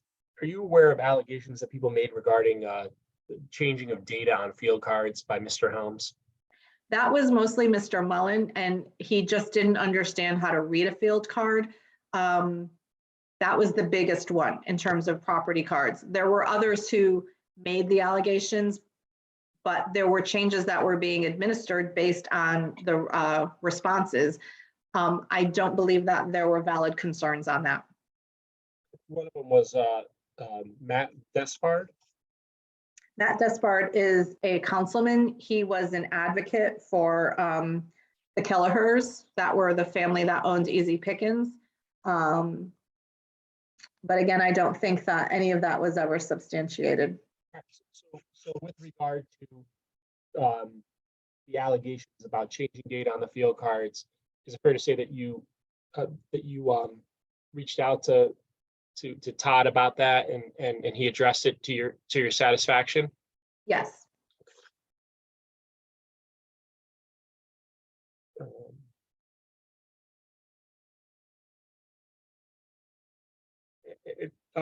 Are you aware of with that OPM provides with regard to the assessment of farmland pursuant to PA 490, that there's recommended land values each year for different categories of tillable land: tillable A, tillable B, tillable C, orchard E, pasture F, swamp, woodland, forest? Are you aware of the different categories? Yes. They also are included in the farmland tutorial book that I have found very helpful that we use as a reference that is issued by the Farm Bureau. Could you get us could you send us information regarding that book and either could you just get us a copy? Is it a big book? How big is it? No, it looks like a catalog, but I've used it as a reference. Could you get us a copy of it? Sure. All right, so if you could get us a copy, either have somebody make a copy, send it to us, or have somebody make a copy, PDF it, and we'll print it out. Sure. You can get that to Matt and I. That'd be helpful.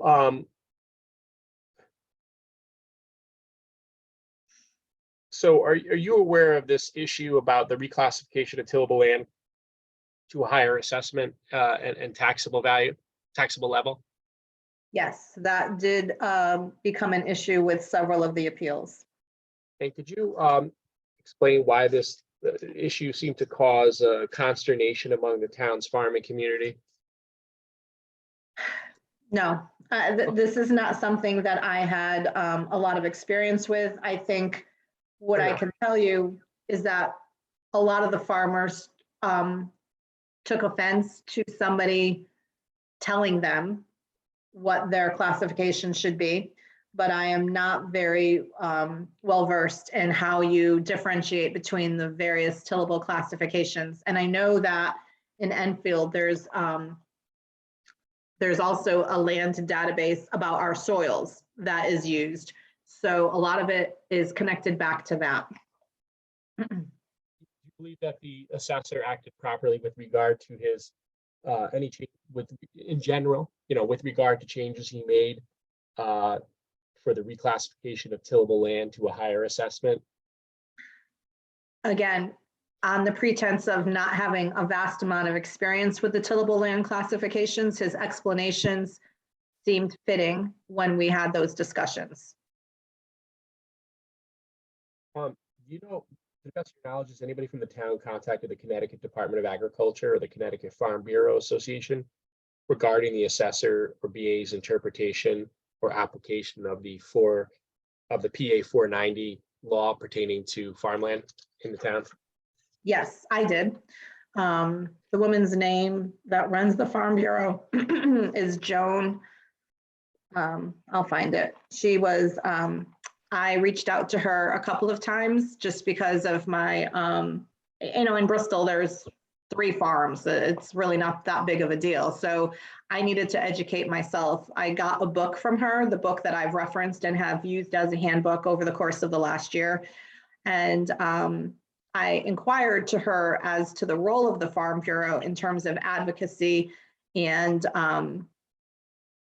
helping us within the process. Joan Nichols is her name.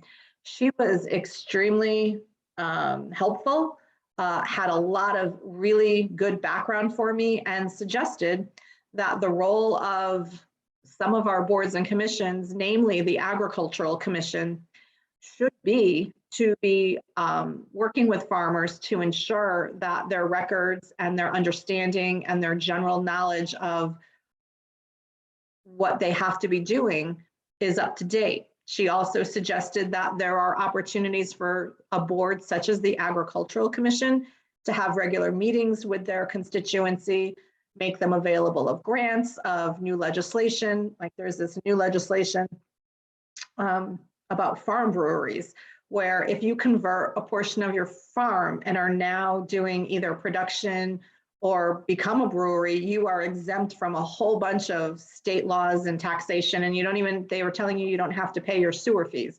It's bizarre. So, but as an example, there's all these opportunities for an agricultural commission to be proactive. Ours is not. And so from there, I encouraged the Agricultural Commission to have a meeting, which they did at Fermi, which was attended by probably 100+ people, and Joe Nichols gave a presentation. And then Karen Karalikas, who's the chair of the Agricultural Commission, kind of talked about the assessment process and what they should be doing. Joe Nichols bolstered everything that I had said previous to you, that the farmer cannot rely upon the government to maintain their files, their updates, their documentation, and that it is incumbent upon them to be their own best advocate. So we did that, and it really, unfortunately, at the end evolved into, you know, again, torches and pitchforks. I attended.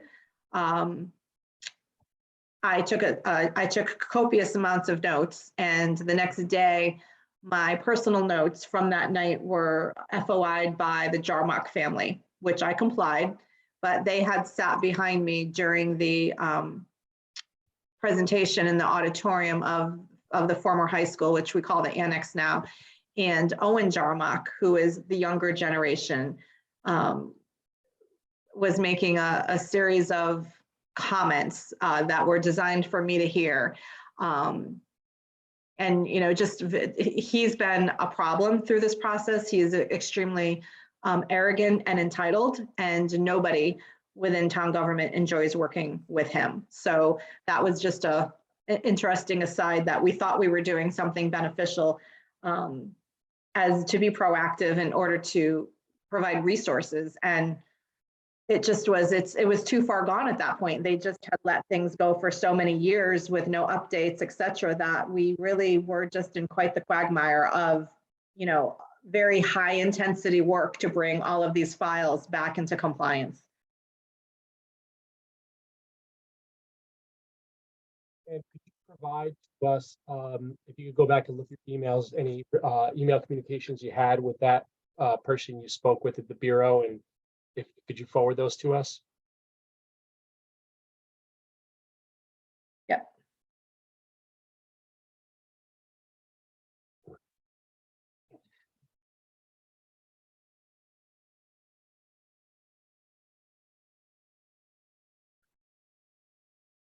Did you request a legal opinion at some point from the town attorney as to whether the town may have an audio recording at the BAA hearings?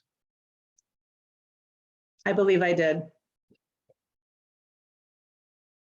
And just to refresh your memory, it looks like there was an opinion from the town attorney. Do you remember that?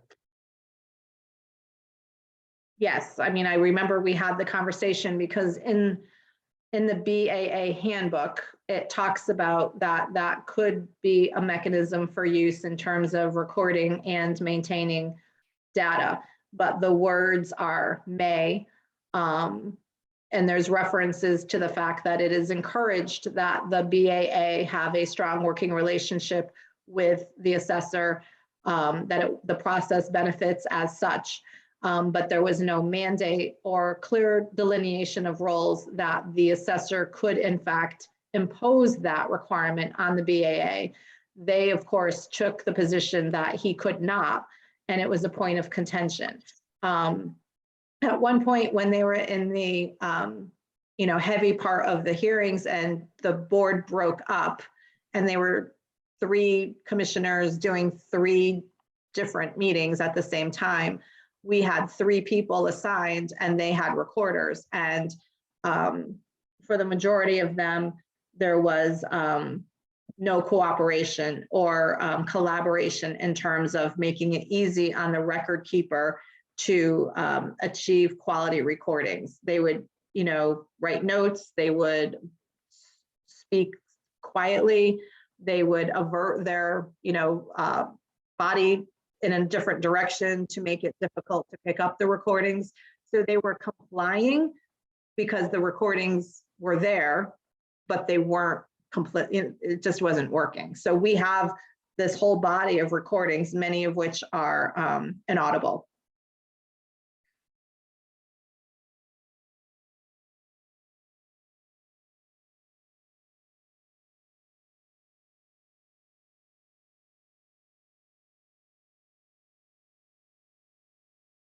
And I assume you're aware, are you aware, were you aware of the BA withholding documents from town hall or town offices? Yes. We made Attorney Tallberg sent a communication to, at that point, I believe it was addressed to Rachel Baird, who had appeared before a town council meeting representing that she was there on behalf of the BAA. So he sent the communication to her, at which point she responded and had all kinds of concerns that he was accusing her of improprieties, and there was no correct answer in terms of where the records were. I believe Tom Tyler's response, maybe via email, was that they were available upon request. Eventually, prior, I think, or around September, we made another request after I think you had been retained that we needed the full body of records. They complied, and Lori Longy, a member of the commission, brought all of, there were like well, the boxes that were shipped to you, all of that was returned to the town, but to the town clerk's office, because even at that point, they refused to cooperate with the assessor's office and said that the chain of custody for the assessor's records and their notes and everything that they were turning in were under the authority of the town clerk, which is not true. So Sheila Bailey, our town clerk, made arrangements for those records to be brought over to the assessor's office, which, as you know, is in a separate standalone building. And that's where they were kept until we made copies and sent them to you.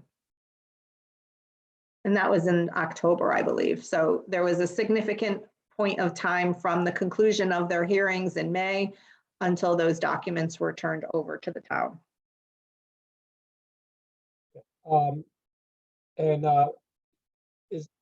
Do you believe that the BA had authority to go out and hire its own attorney? I do not. Why? Because in our charter, it is clear that anybody that the town attorney is the only one who has the ability to do that. They also do not have funds associated with their work on behalf of the town, other than a small line item, which are stipends for the 3 BAA members. So without a funding source, according to our charter, you cannot obtain services, products, etc. So I was unaware of how they were actually doing that outside of the confines of the town, under the authority of the state, which they often would quote, but without having the financial mechanism to do so. No invoices were ever presented. There was no claim upon the town to pay their legal fees. But and then we have not seen or heard any evidence of Attorney Baird still being involved in this process since her appearance at the town council meeting and her correspondence with Attorney Tallberg over the summer. Just so I understand, so do I understand correctly that Attorney Baird has not submitted any bills, or the BA has not submitted any bills on her behalf to be paid by the town? That is correct.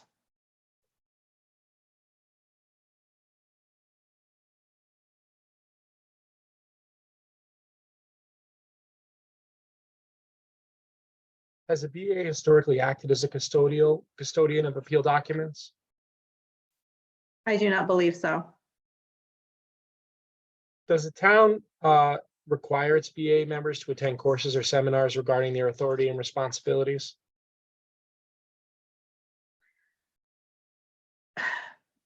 I don't think that occurred this time. I do believe that one of those original, the original meeting that Todd went to introduce himself, where he was rebuffed, I believe that part of his goal there was to offer to do orientations or trainings to bring everyone up to speed with what had occurred in the preceding year with the revaluation. I believe that too. I'm not sure he ever was able to make that offer. I know that was his intent. Interestingly, if you regard the 3 BAA members on paper, they seem to be highly qualified. One is an appraiser, another one is in real estate, another one is an attorney, and they seem to be well acquainted and intelligent in terms of the subject matter that is before them in terms of their roles. But as we have seen, that is not what happened in terms of the tensions that were created, I think, intentionally.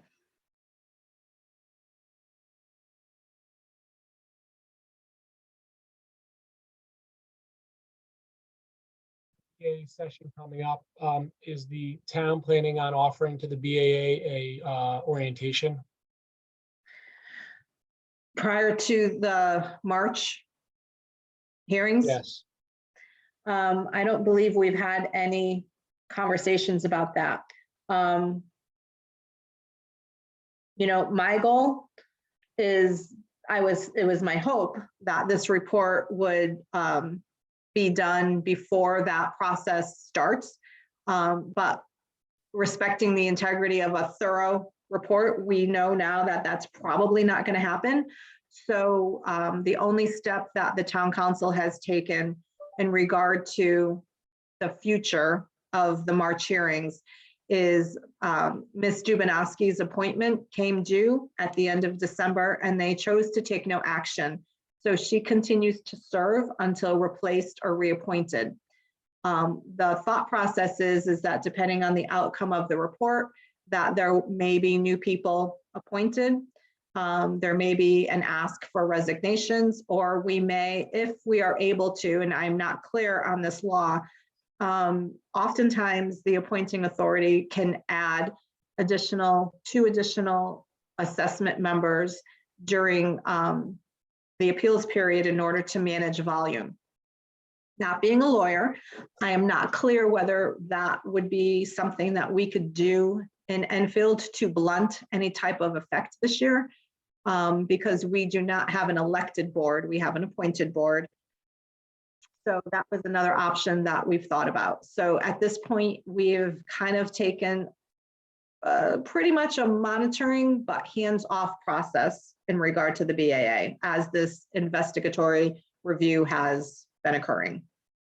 I will just tell you from a timing standpoint, initially I had endeavored to have this completed before the end of February, by the end of February. And we're going to do our best to get it done as quickly as possible. You know, one of the issues we encountered was with regard to the BAA documents. I had offered to have them processed, the copies processed, and bait stamped in my office, which I did it. We did it no cost with our production folks, but it took a long time to do it internally, and quite frankly held us up a little bit. So that was one small issue. But we're gonna try to trudge through this as quickly as possible, and it is possible we may have the report done by the end of February. We're gonna do our darndest to get it done as quickly as possible. Well, as you said, still ensuring as much as possible conclusive report. So with that all being said, before we end, do you, as far as folks who are planning on interviewing, the assessor, probably the deputy assessor, Ms. Rose, and then the BAA chair, and probably Ms. Longy, and after that we probably some property owners, but we haven't confirmed exact, you know, everybody we're gonna interview. Do you have any suggestions for us? I don't think you could do two and not all three of the BAA. That's a good point. So we'll do all three BAA members. Okay. You know, I have so many notes. I'm sure that we can circle back, but you know, I'm just looking at all my documentation, and I've only been here a year. This is like, it's a pretty significant notes that I've taken. I mean, even being aware of what type of issue this was, even way before you appeared on the scene, you know, even phone messages, I have all of these things that I've saved as part of my permanent record. And they tell their own story. You know, this one is a man named Sean Duperry. He's a disabled veteran, and he called to tell me that Todd does not respect veterans. So I called him back, and it was because he didn't get his motor vehicle veterans exemption. So, you follow up with it, and it's because he didn't have his DD 214 on file with the town of Enfield. So there is no direct correlation between Todd respecting or not respecting veterans. But what I do see is Todd saying to him, no, you're not eligible. We don't have your paperwork. Instead of, and I wasn't privy to the conversation, but what I'm assuming happens is redirect. You need to put your DD 214 on file with the town clerk's office. They then stamp it. I receive a copy. Like, it's some of those niceties based on his personality, the understaffing issues. That's what happens. This woman, Bonnie Aerosmith, called to say that she didn't receive notification of her change of land. She's on Mullen Road. I don't understand this. And she hired a forester, and Todd is lying about the property. So I called the state forester to say what's going on, and he said, oh yeah, Todd is right on this. The forester was overgenerous with Bonnie Aerosmith, and all she has to do is replant trees on the parking lot. And I said, parking lot? Why is there a parking lot involved? Well, she alleges that Connecticut Mulch, which is a large business in Enfield on Mullen Street, there's a parking lot now that's on her property. So it's a commercial use. So Todd reduced her 490 by removing that portion of the land, which is now no longer farmland. She couldn't understand this concept. The state supported Todd's assessment, and it just was like a communications issue again. And there's, George Hendrickson was another veteran. He came in and he wants to apply his veterans exemption to his vehicles, not his house. So in 169 communities, assessors will take veterans exemptions and they will apply them to the house because that is the largest asset. And so whatever your exemption is, it reduces your property tax on the real estate side. Well, Mr. Hendrickson doesn't want that because he doesn't feel the pinch of his real estate because it comes out of his mortgage, but he has 2 higher end cars and the tax bills are like $650 and $800. And he knows that he's leaving money on the table. He doesn't care. He wants his exemption applied to his cars. Anybody can come in and direct where your exemption is. The law is clear on that. When they had the conversation, Todd was like, well, this is how I do it. I put it on your real estate because Todd was explaining to him, that's your highest value. That's where you use your entire exemption. You don't do it that way. You're leaving money on the table. But the way in which he expresses himself comes across as just non-emotional and doesn't resonate with the public. So Mr. Hendrickson physically presented himself in my office. I had to pull up the state law. I had to call the assessor. We got it fixed. And then Mr. Hendrickson, I think prodded by somebody, comes to the town council meeting the next night and berates Todd, but has me on a pedestal that I'm the best thing that ever happened. Everything seemed so orchestrated at times that it just didn't seem like it. There's definitely things at play. So like I have all these notes and it just seems like, the 78 Park Avenue, the solar, the Jarmock thing. The Jarmock thing is interesting, and you'll see this when I send it to you. The previous May, so that would have been May of 21, the solar project at the Jarmock farm went to the BAA. They appealed, and on a 3-0 vote with Lori Longy and Donna Dubinowski still on the commission, and at that point the chair was John Ungary. John Ungary was elected to the Board of Education in November of 2021, creating the vacancy on the BAA, of which Tom Tyler was appointed to. So in May of 2021, Jarmock appeals the taxes that they're now paying on the solar farm because it's a commercial use. BAA says, nope, 3-0 vote, you gotta pay. Exactly a year later, they bring the same appeal. 2 of the 3 people on the panel are the same people, and it's 3-0, you're exempted. I mean, there's all of these inconsistencies that have run over the last year that it's very difficult to talk about. The Moose Lodge is another example. with regard to that, do you think that, so do you think we should interview this gentleman, this veteran? The veteran? No, I mean, it's just examples. I think I'm just trying to say there's examples of, I think, influence of people being encouraged to go to town council meetings. They are correct in that Todd comes across as very black and white, and he is not going to hold your hand. And I think people are offended by that. But those are small potatoes. But when you look at something like the solar Jarmark issue, which was reduced to 0 when there's a tax stabilization agreement, and the previous BAA, which has 2 of the same members on it, voted against an appeal, and 12 months later vote for an appeal, it just doesn't, the interpretation of that in and of itself is a problem for me. It's really a tax matter. It's not even an assessment matter, and they heard it. This then, just for interviews, I have the 3 BAA members, Vicky Rose, obviously the assessor, maybe somebody from the Mullins.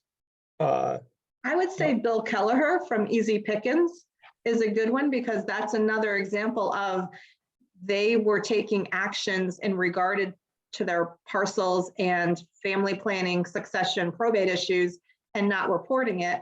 And once they did, everything was corrected. So I think that that's a good one too. How about somebody from the Carmel Society, Mount Carmel? Oh, good Lord. That, again, you know, Todd being new to the— remember, I know what happened there. You told me. Let me ask you, do you think that's one in which would be helpful to interview somebody? Yeah, I mean, you could, but again, that's a situation where he black and white goes, you're out, not understanding that that is like a PowerPoint group in Enfield that should have received a phone call. The fact of the matter is that they were not doing any of their record keeping in accordance with IRS guidelines for their nonprofit. They now are, and they're compliant. And to Todd's credit, I don't think he 100% embraced them as a nonprofit, even with the definition of the IRS guidelines, which we all believe they met. He's a stickler, and he really, we were very comfortable ethically with how they explained everything. He wasn't. But again, it's that gray area that he never enters a gray area. It's black or it's white. So I think Mount Carmel would be a good one as well. I honestly think the Moose Club is interesting, because I think it's 6 other communities in the state of Connecticut that have moose clubs, and they do not have exemptions. We are the only one that gave them an exemption through the BAA process, not through Todd.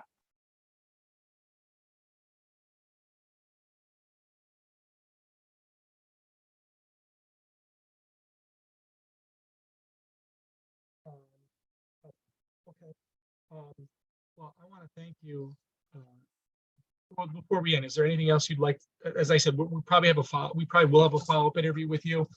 Is there anything else that you'd like to share with us at this time? Well, depending on how it goes, the only other things that I have in my notes are the use of technology. So again, pointing to the conspiracy theories where everybody loves to beat up on Todd. A very common assessor tool is the VIN to Code, which is a software that has been jointly developed, I believe, by DMV and the state assessment officials professional organization, never used in Enfield. So Todd is able to pull out registered cars in Enfield, commercial vehicles, and that was a huge thing too, because they were not, a lot of companies were underreporting, or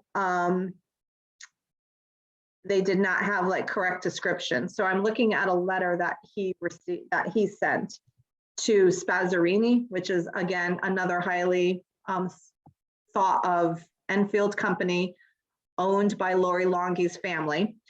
And the letter reads, the State Motor Vehicle Department has notified our office that you have recently registered the below listed vehicle in the town of Enfield. We lack sufficient information to arrive at a fair and equitable assessment for the vehicle. Please complete this form and return it to the office within 10 days. If we do not receive the form back, then the assessment for this vehicle will be estimated based upon the information available to us. Please include a copy of the bill of sale with this form. Well, people lost their minds over this because first off, the DMV did not notify the town of Enfield. Some of these vehicles were older. He obtained this list through the VINTA code, and this is the communication that he sent, which was completely inappropriate. And that's why I review all communications. So they called and complained. And it's, it's the type of chassis, is it single, is it triaxle? All of these things add to the value. So what we had found was our records just say truck, but really it's a triaxle dump truck, which means the value is increased. So for future conversation, since we didn't spend a lot of time on motor vehicle, I would reserve the right that we might want to talk about the VINTA code and the use of technology implemented by Todd Helms, and also his audit of dealer plates, which was another issue that did not go over well with a lot of people. But again, he was completely right in the assessment that people were utilizing dealer plates for personal use. And there's a whole section about who can use them and the role that they play in the company that's issuing them that came to the forefront this fall. But it was nothing like what had happened in the spring. Do you think he was correct in the way he handled the way he implemented those programs? He is correct in his use of technology as it relates to his goal is to grow the grand list. That is his job. I am going to uncover every piece of equipment, parcel, land, personal property in this town, and I am going to tax it. That was not how the philosophy of that office flowed for the 20 years previous to him coming here. So it was like getting an electric shock treatment for a lot of people. They had never received communication like this. Daycares were being taxed on playground equipment, everything. And he is correct. Personal property audits, everybody needs to pay their fair share. But he was extremely aggressive in his pursuit of that grand list number. And I think that is what the rub was with the majority of people and how they perceived his treatment of the Enfield business, agricultural, residential communities. When you said grow the grand list, is it maybe fair to say that it wasn't an attempt to grow the grand list, but rather an attempt to accurately reflect the grand list, that whether it grew or not was irrelevant, the numbers fall where they do. But he wasn't trying to grow the grand list, he was just trying to accurately reflect it. Is that maybe a better assessment of what he did? Yes, I think he wanted everyone to pay their fair share, and that everybody, if they had these types of assets, they needed to be accurately reflected on the grand list. Yes. Let me ask you this. Was there ever any pressure that you know of by any town officials, by any department head, to the assessor that they wanted him to grow the grand list? Did anybody say, we're looking for you to grow the grand list, we're looking for you to get as much out of valuations on commercial properties or industrial properties? Are you aware of that ever taking place? No, I know that there obviously are concerns about the budget. So we were looking to certify that grand list as we went into the budget process because we need that number. But no, I don't think that there was ever any, go out there, Todd, and find everything. But there was interest in it because we needed that number and it was dragging on. We didn't sign until February 28th. I do know that in looking back at the records, in 2015, which was after the statistical review, which should have been in a revaluation year but wasn't, there was a $6.4 million reduction that the BAA took after those hearings were completed. In 2021, it was over $23 million that they reduced. And I don't believe that that's the final number because my notes from this are dated in May. So that is a significant jump in BAA activity of granting appeals which resulted in a net loss of $650,000 in taxes.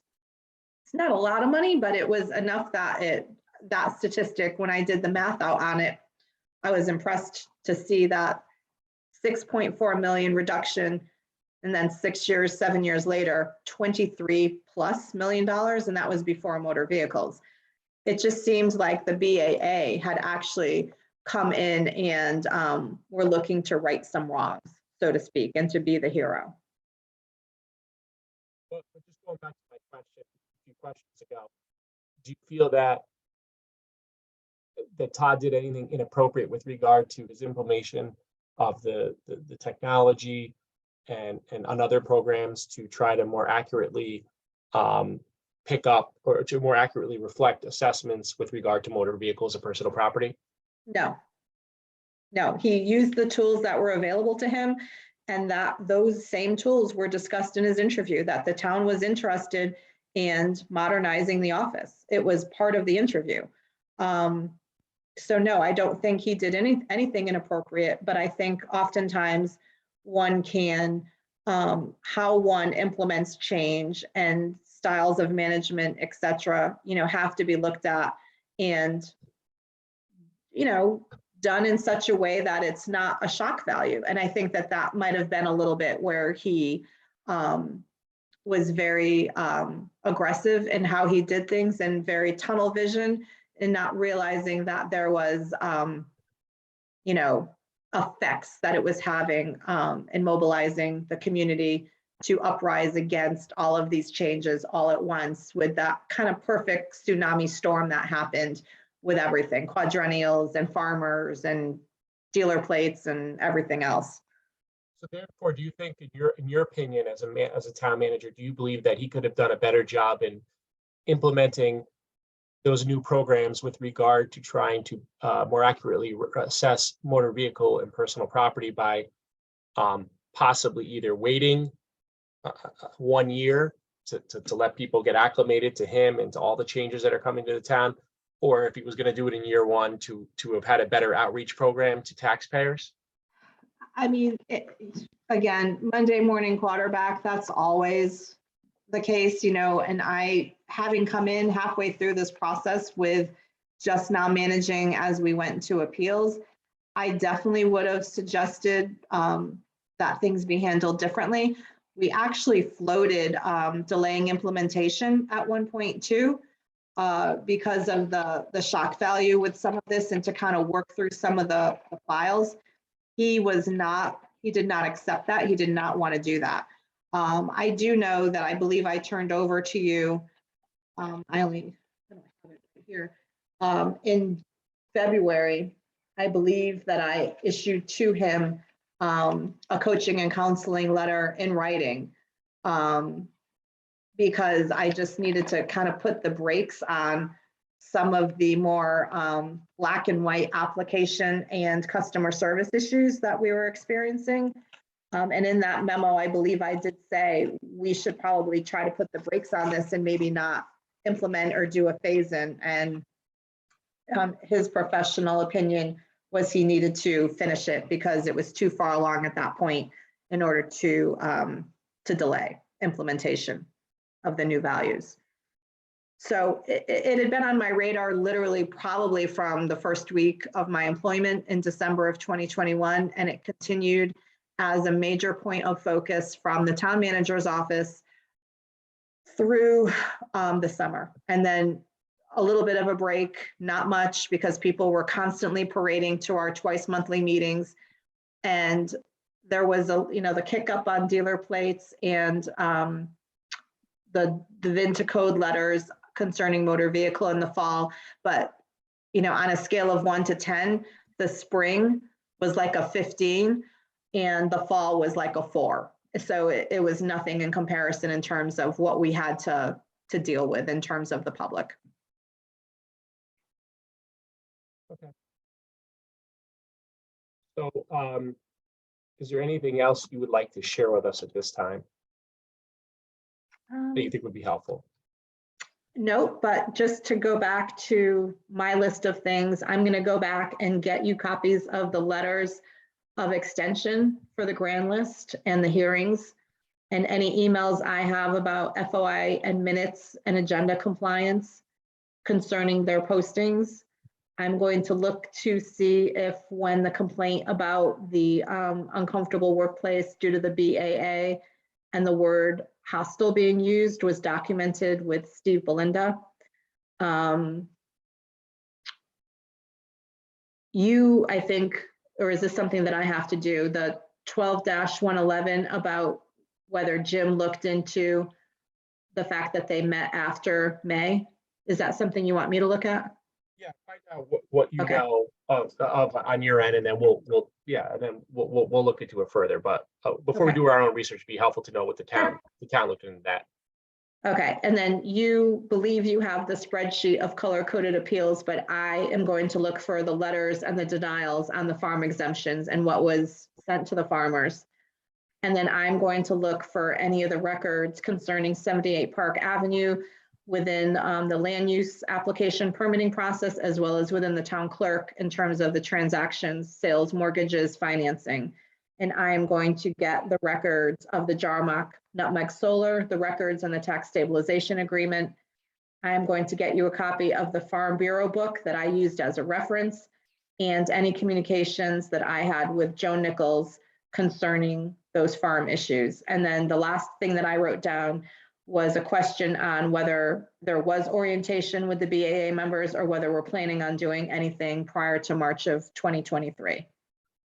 Yes. Okay. Matt, is there anything else that you have? No, that was everything on my list.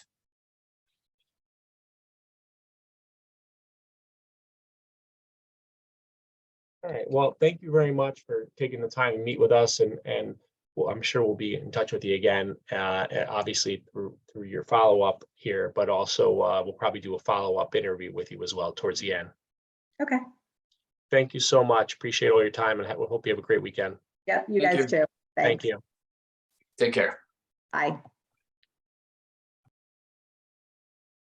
Matt, I'm going to end the recording.